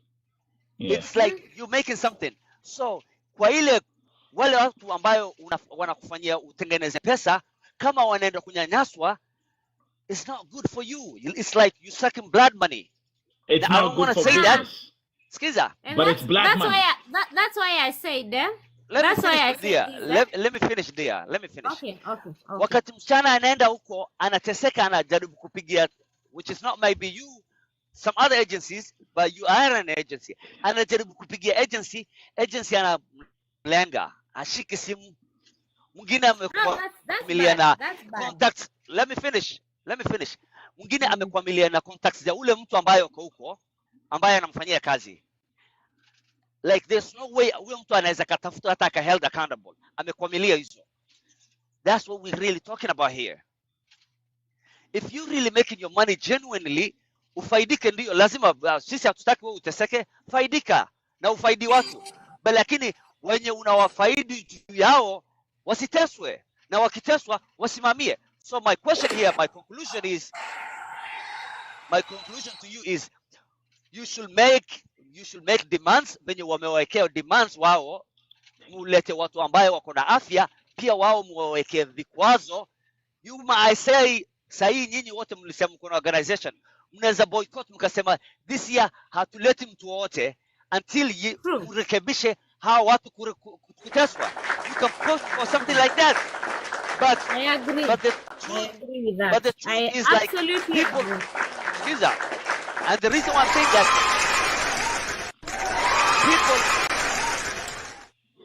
people will not do that because they cannot. Hawawezi akaweka ile strike kwa sababu wakiweka hiyo strike pesa zitazingia. Wao haiwahusu. Wanna keep on shipping. It doesn't matter to them. What matters to them making that money. And that's what I'm telling you. Their money is the one that's making you accountable. Hiyo ndo mimi sahihi na kukemea, hiyo ndo sahihi mimi na kupigia kelele, na hiyo ndo sahihi na kuambia lazima usaidie hao watu ambayo unafaidika na pesa yao. Mwambia hivi, mkikaa kama wewe agent, manake mimi kila saa ni anti-agent, na mimi uambia wasichana wote, ukienda kwa channel yangu utaona mimi I always talk about immigration, na mimi usema if you are under 30 years, go for au pair in Europe. It's easier for you. It is the same thing you're doing. Now Canada is also launching something on the 31st ya caregivers. Haitaji vitu mingi. Go for those programs. Wachana kwenda warabuni. Unaona Missy? Unaona even before you came in this live. Mimi nilikuja hapa na nikawaambia, sikuwaficha, nikawaambia golf it is no longer the place you want to be. Saizi tumetoka golf, saizi tunaenda Europe. I told them.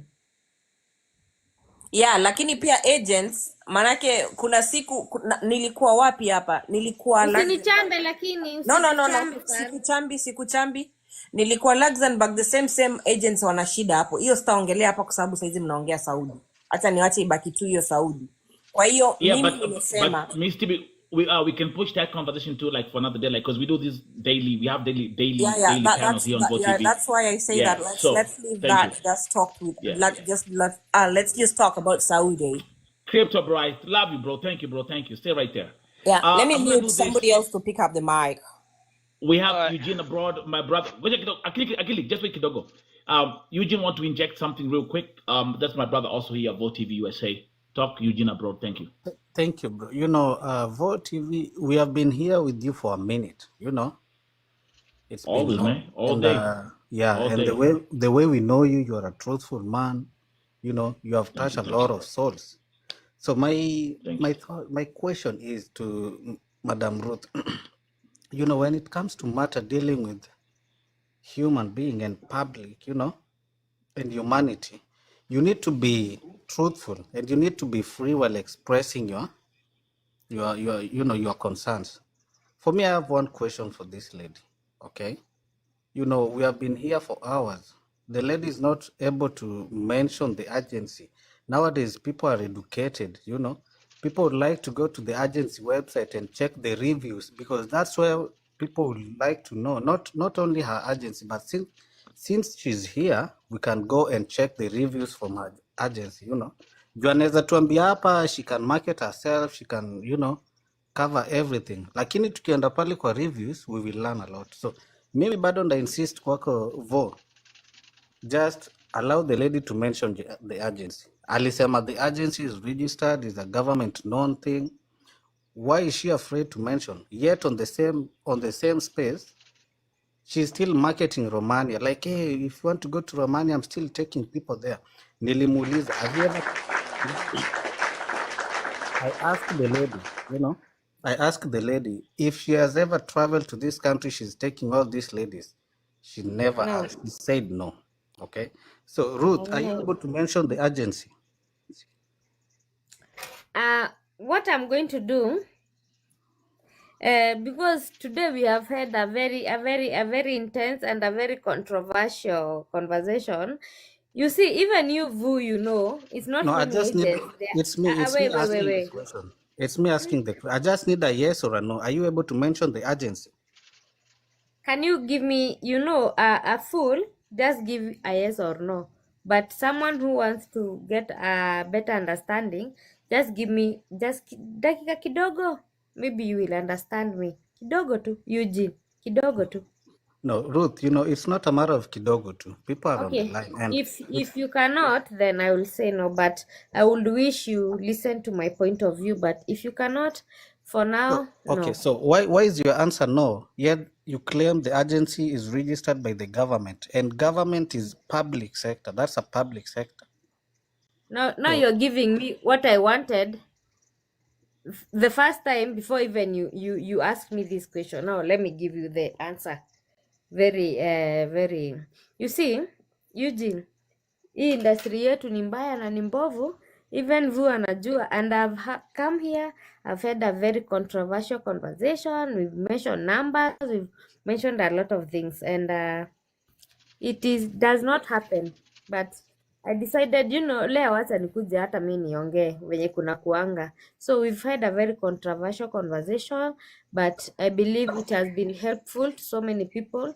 Wale Just go to the wameichukulia point, Nani positive. Ruth. Let me finish, please, kindly. Wale wameichukulia positive, it has been positive. So for me, I believe today this platform was not for me to come here and market the agency. It is a great platform to market the jobs. I may even withdraw all the marketing that I've done. I'm not here to market. If I will come here to market, My price is 1 million. nitakuja strictly. My price We are is, going to but actually market the today, jobs. my price is 1.5 million for marketing services. So vote the Yeah, lady. you see The Just now, lady. saying. I'm being given invoice now of 1.5 No. Actually, something. I should be charging you today, but don't do that. I'm gonna let that go. Okay, Vo. Absolutely, and I Vo. agree Yes, with you. So Vo, So are you today it agreeing was with the absolutely. just like, lady? hi, So hi, hi, hi. Vo, are you It agreeing was with the nothing lady? serious. No, Eugene, calm no. down, You're not marketing down, that, bro. relax. You're not marketing that. She's not She's marketing. So are you agreeing with the lady not to mention the agency? She's not marketing. Just mention no. this is I'm the saying huh? people, everyone, Eugene, tulia, the thousands. tulia, Actually, Buddha. No, don't tell me to right now, Tulia, Ruth. Eugene, wait. So Relax. over 63,000 people have watched this session today. And Yeah. everyone, wait, and everyone has been asking Ruth one question. What's the name of your agency? Because how can you even market Romania without people knowing what they're delving into? That's why Eugene is trying to make it very crystal clear. People have smartphones. We have laptops. I have my laptop over here. I have my desktop. We can check everything in a second. And You reviews mean everything for any corporate or let's say company. So Nelson, Vo you TV. had that call with my husband.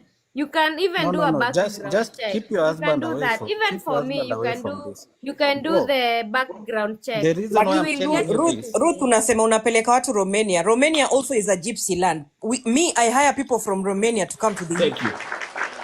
So Therefore, Romania, let me tell you something about Romania. Hiyo Just Romania, a minute, umesema Missy. Romania, what are they Just a doing? minute, and then you will go on. So Vo TV. The other day I was in a certain live with Simwacha nijibu Misty kidogo aki. haujibu By the way, swali, unapiga story. I You have are not, loved Misty. hakuna swali unajibu, unapiga story. Mimi nimekuuliza swali, wewe unapiga story. Mara sijui my husband. No, Mi we are not. nimekuambia I am not going to mention the company's name today because Okay, I was not here to market. I've not you are not even mentioned marketing. anything. If we had, you're I've not not marketing. marketed. we I are was not. just here to catch up. Catch Listen, up. a good Eugene, relax. example, don't tell me to relax, Faith. You are not the one to choose for me what I say or if I should not talk. No, Sawa sawa. but don't push So me you are the way just, you are I'm not pushing pushing me. you. You are just there to either say no or yes.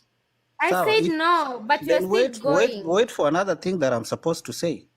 Nyamaza, Okay. acha kuniambia nini ati relax. No.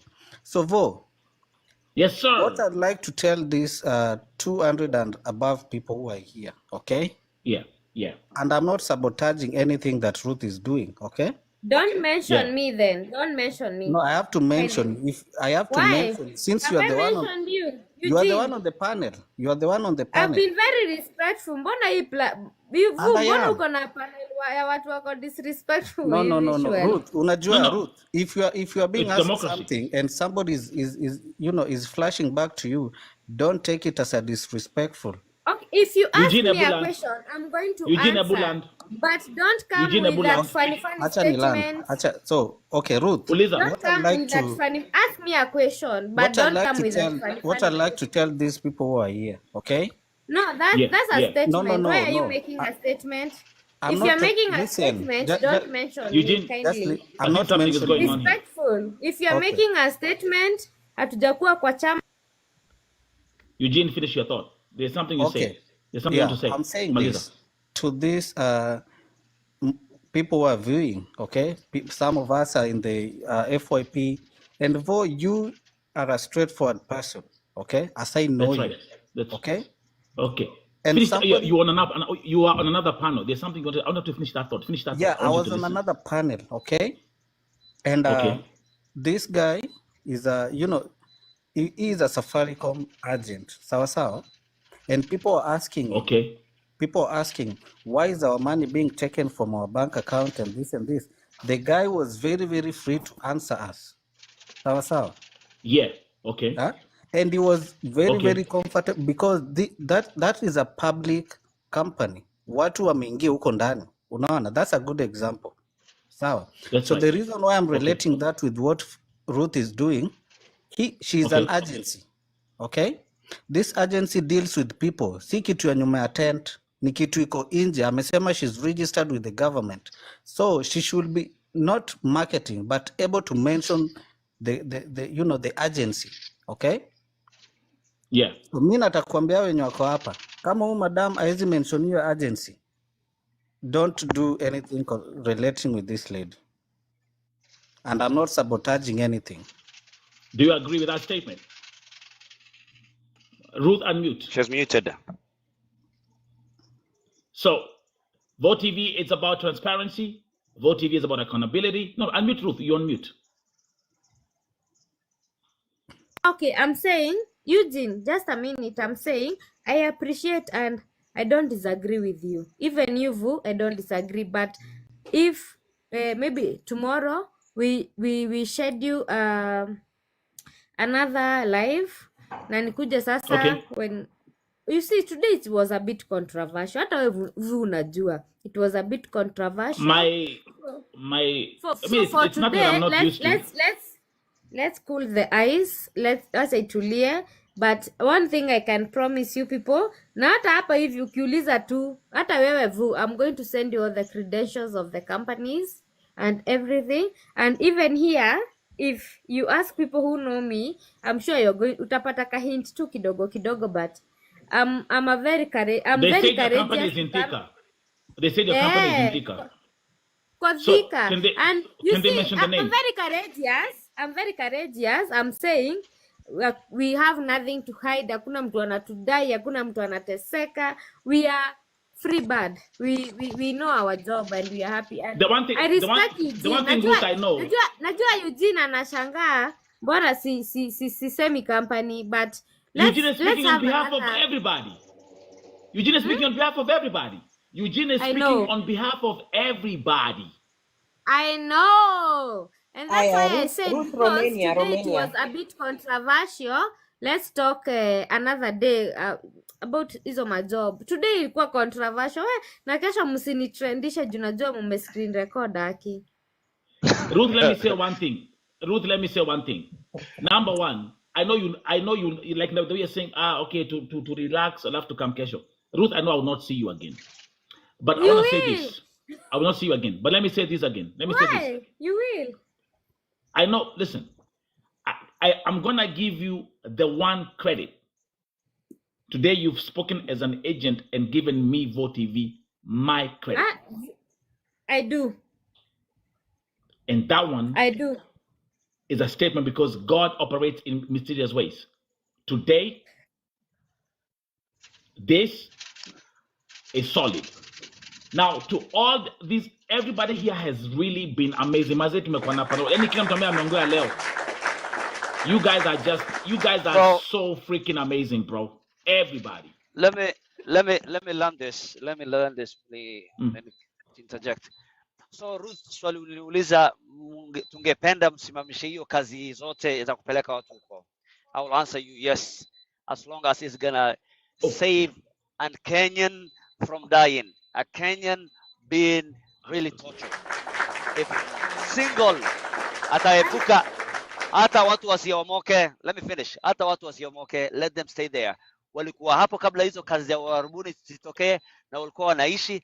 Now, if they don't go to the Saudis, they're not gonna die. Akili, Let me I finish. support Let you. me finish. Okay. Let me finish. Okay, good job. But as for you, that was my answer.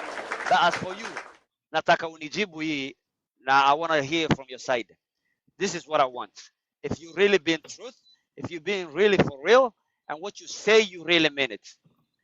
It will start with you, with your company, to the rest. You guys put policies, kwanza boycott. You guys don't choose money over people because that's not equivalent. Nothing is precious than life. Msiangalie pesa, angalieni haki yao za watu wenu. At least mpige mgomo, mseme this is what we want. Wasichana wetu wakienda huko wasinyang'anywe passport, venye Vu alisema, wasinyang'anywe simu, wasiteswe, wapewe rights zao. And each worker has a right. Wapatiwe kazi zao, time zao za kupumzika, si wanafanyishwa kazi 18 19 hours. Iwe na msimamo, muandikishane kabisa, and you can do that. Na unaweza ikaanza na wewe. Yeah. If you look at the Arab Spring, ambaye kulikuwa na dictators walikuwa wameshikilia manchi, marais walikuwa wamekalia viti for 45 50 years, ilianzishwa na kijana mmoja ambaye aliona hiyo mambo na economy vime imesota, alijichoma. One guy on Twitter. Alijichoma. It started from Tunisia, ikaenda kote. So Yeah. tunakwambia wewe penye ulipo, you are an agency, inakuweza kuanzia na wewe kusave hawa wasichana wetu. Akili, how about we do this, Even, you see, the reason why I joined this live, initially, it's because kama ulisikiza my frustrations toward the Saudi companies, niliwaambia wametunyang'anya pesa, hawataki kutoka kwa system. It's a lot of, not only from the girls, even from us as agents. And what are we doing? So hizi tunaelekea Europe. Before you to hata Europe, Just leave that right there. It will be another problem too, but God forbid. But kitu mimi nataka kwako sahi kabla hatujaachana. Mimi sahi hakuna mtu napeleka Saudi. Hakuna mtu napeleka Saudi. Okay, hakuna mtu unampeleka Saudi, but you are an agency. Skiza, you are an agency. Okay. You know Thank the you. loopholes. At least one step. Skiza, unajua kote, you know all the loopholes. Nataka nisikie kutoka kwako. Lakini mimi nani Skiza, please. Surely Skiza, I please. also have kids. Skiza. I don't have to keep following easy system and this and this. Saizi speleki what Saudi. Saizi now we are taking people to Europe. And Somewhere I can even sleep. What were we talking about all day today? Tulikuwa tunaongea kuhusu nini? If you're not really doing that, kitu nakwambia, what as you right now unaweza kaniambia changes inaweza kuja kutoka kwako ukaianzisha within an agency, hata kama hupeleki watu huko, but you know the loopholes and everything that happens. What changes can you make and what things can you do? Can you tell us that? Kitu ambayo unaweza saidia Wakenya wenzako. But Akili, me I'm not an activist. Vu is an activist.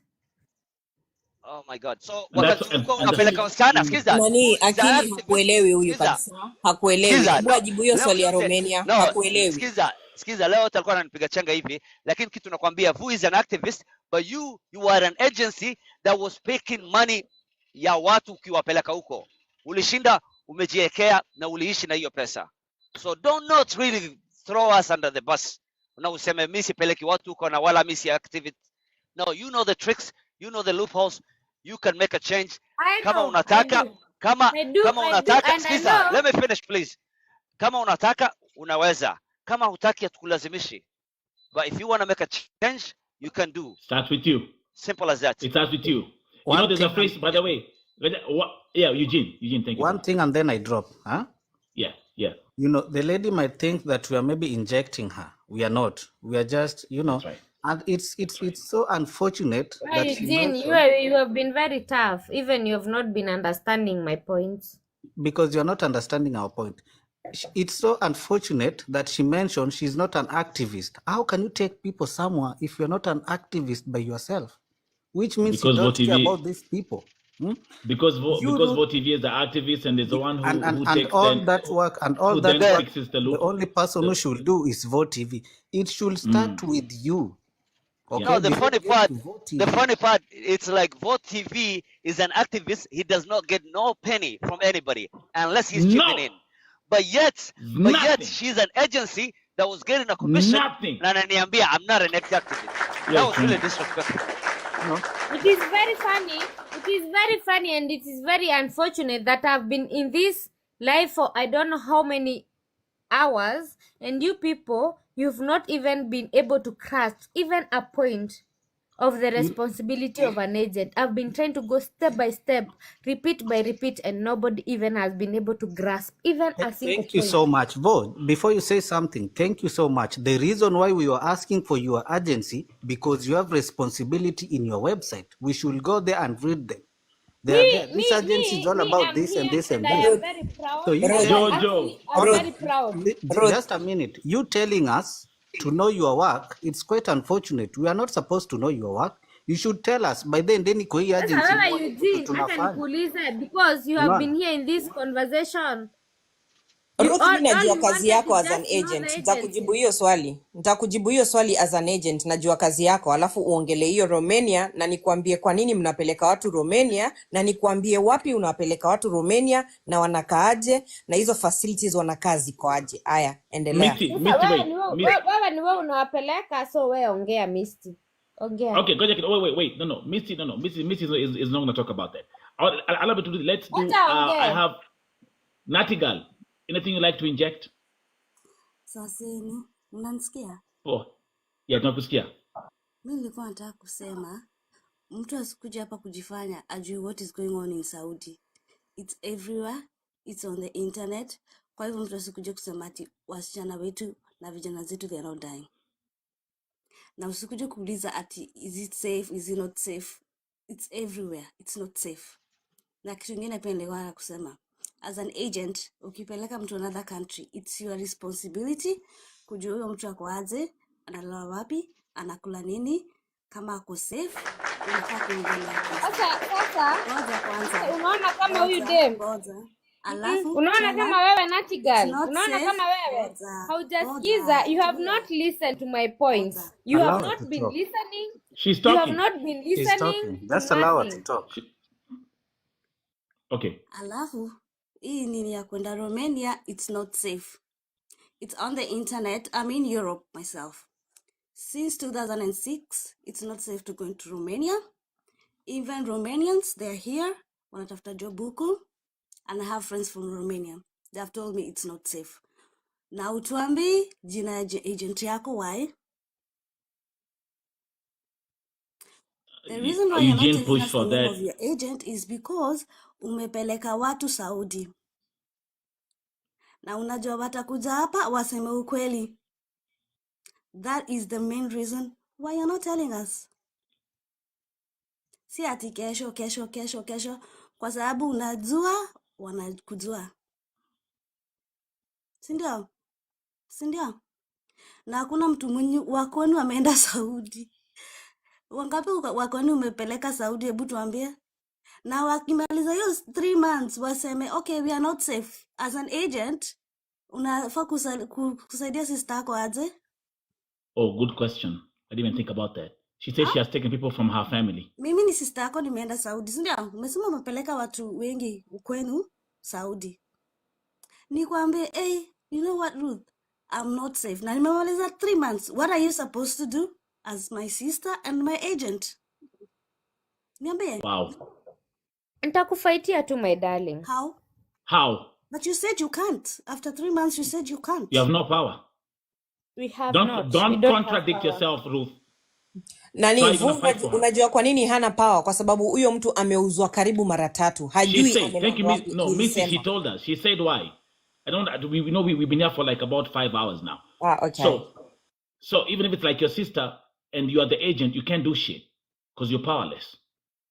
There you I'm go. powerless. Why are you Do taking you know other what I people can do? when you know you can't do anything after 3 months?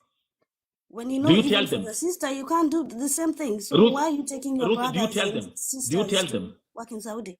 When you know Do you it's tell safe, these it's guys not wakiwa safe. Kenya after 3 months?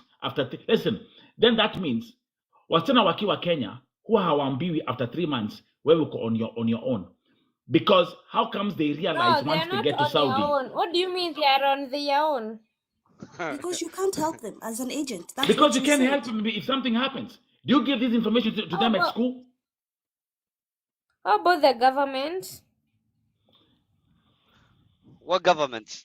Kama What kumekuwa na is your government, job? will What people is your go job there? as an agent? Do you know your job? You have a license, right? You said you have a license. I do. Okay. Let me give you an example. All right. I'm a nurse, right? I come You to are a Misty. nurse. Yes, I am. I'll come to Misty nimwambie, oh Misty, you know what, Nelson akona heart attack and I don't know what to do, and I do have a certificate of a nursing. Like, you don't know what you're saying. Your You license have a should be license. provoked. You know what to do. Unless your license is fake Oh, and you wait. don't know what you're saying. Wait. Okay, you know what she said? Your license, then your license should be provoked. Then Yes. the same rule should apply then to every agency in Kenya that is not able to take care of their own patients who are in Saudi.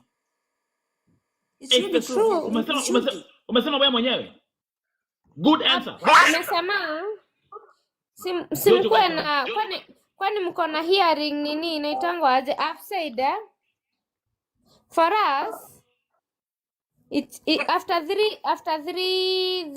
before 3 months, if you call an agent na akwambia hawezi kusaidia, but then his license should be provoked before 3 months of your probation. Your contract with 3 So months. you are only focused on the 3 months. Like Nicodemus don't work for 3 months, they work for 24 months. What's up with the other 21 months? Mko na hearing amnesia. Na wewe umepeleka watu wangapi Saudi? What is the lady saying actually? Unajua kwanza yeye ndo ako so disrespectful. Revoked. Sorry guys. Revoked. Okay. It should be. What I've noticed since we started having this conversation, it's like we're dealing with a broker, not an agent.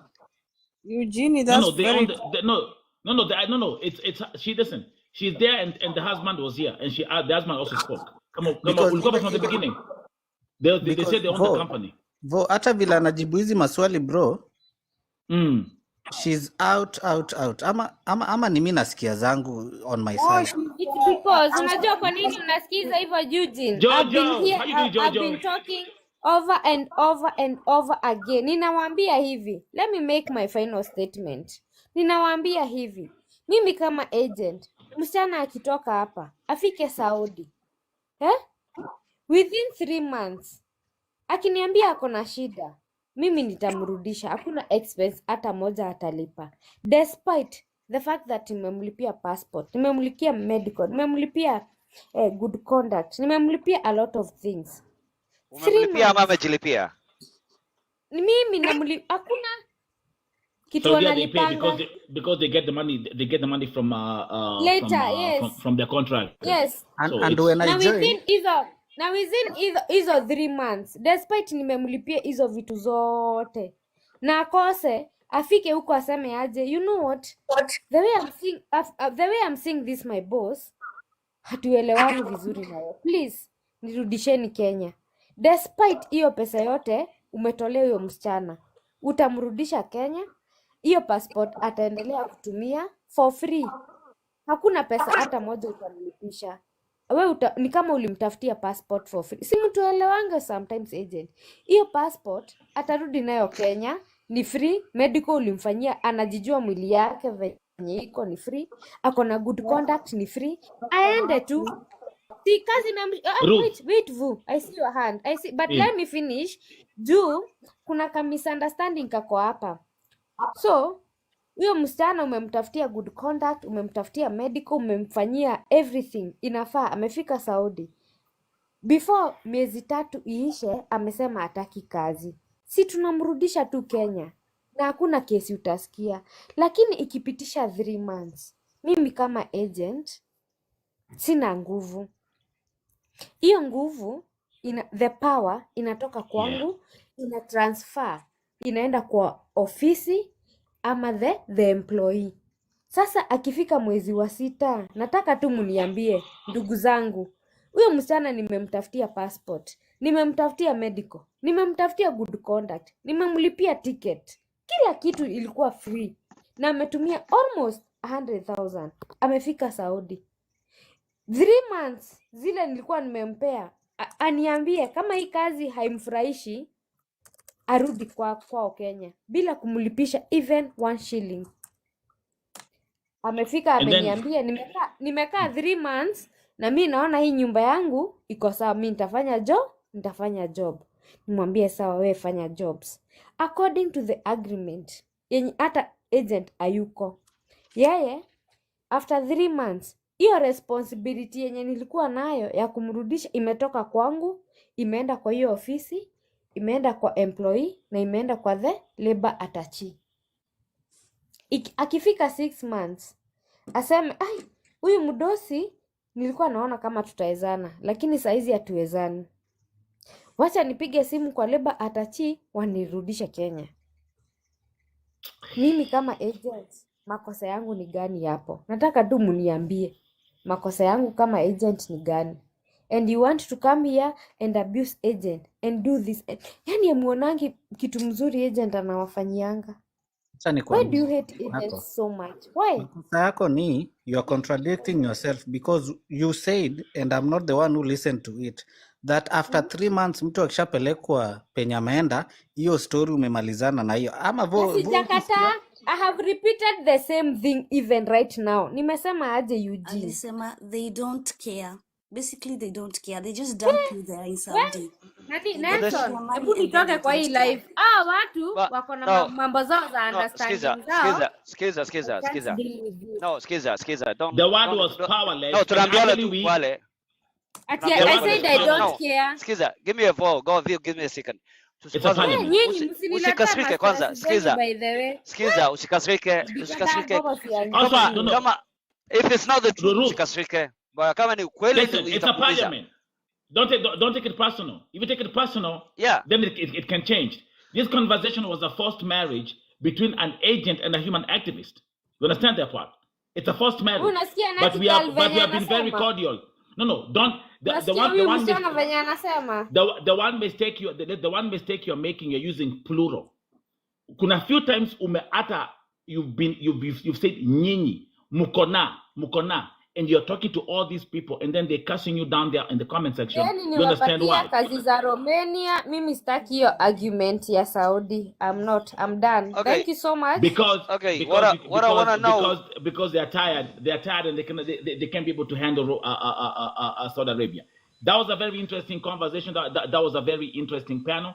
Let me tell you something. Now, these live live stream live yaleo will be on all 16 platforms on VoTV. That is VoTV, YouTube, Telegram, on my website, on all Facebook pages zangu. This will be streaming tomorrow.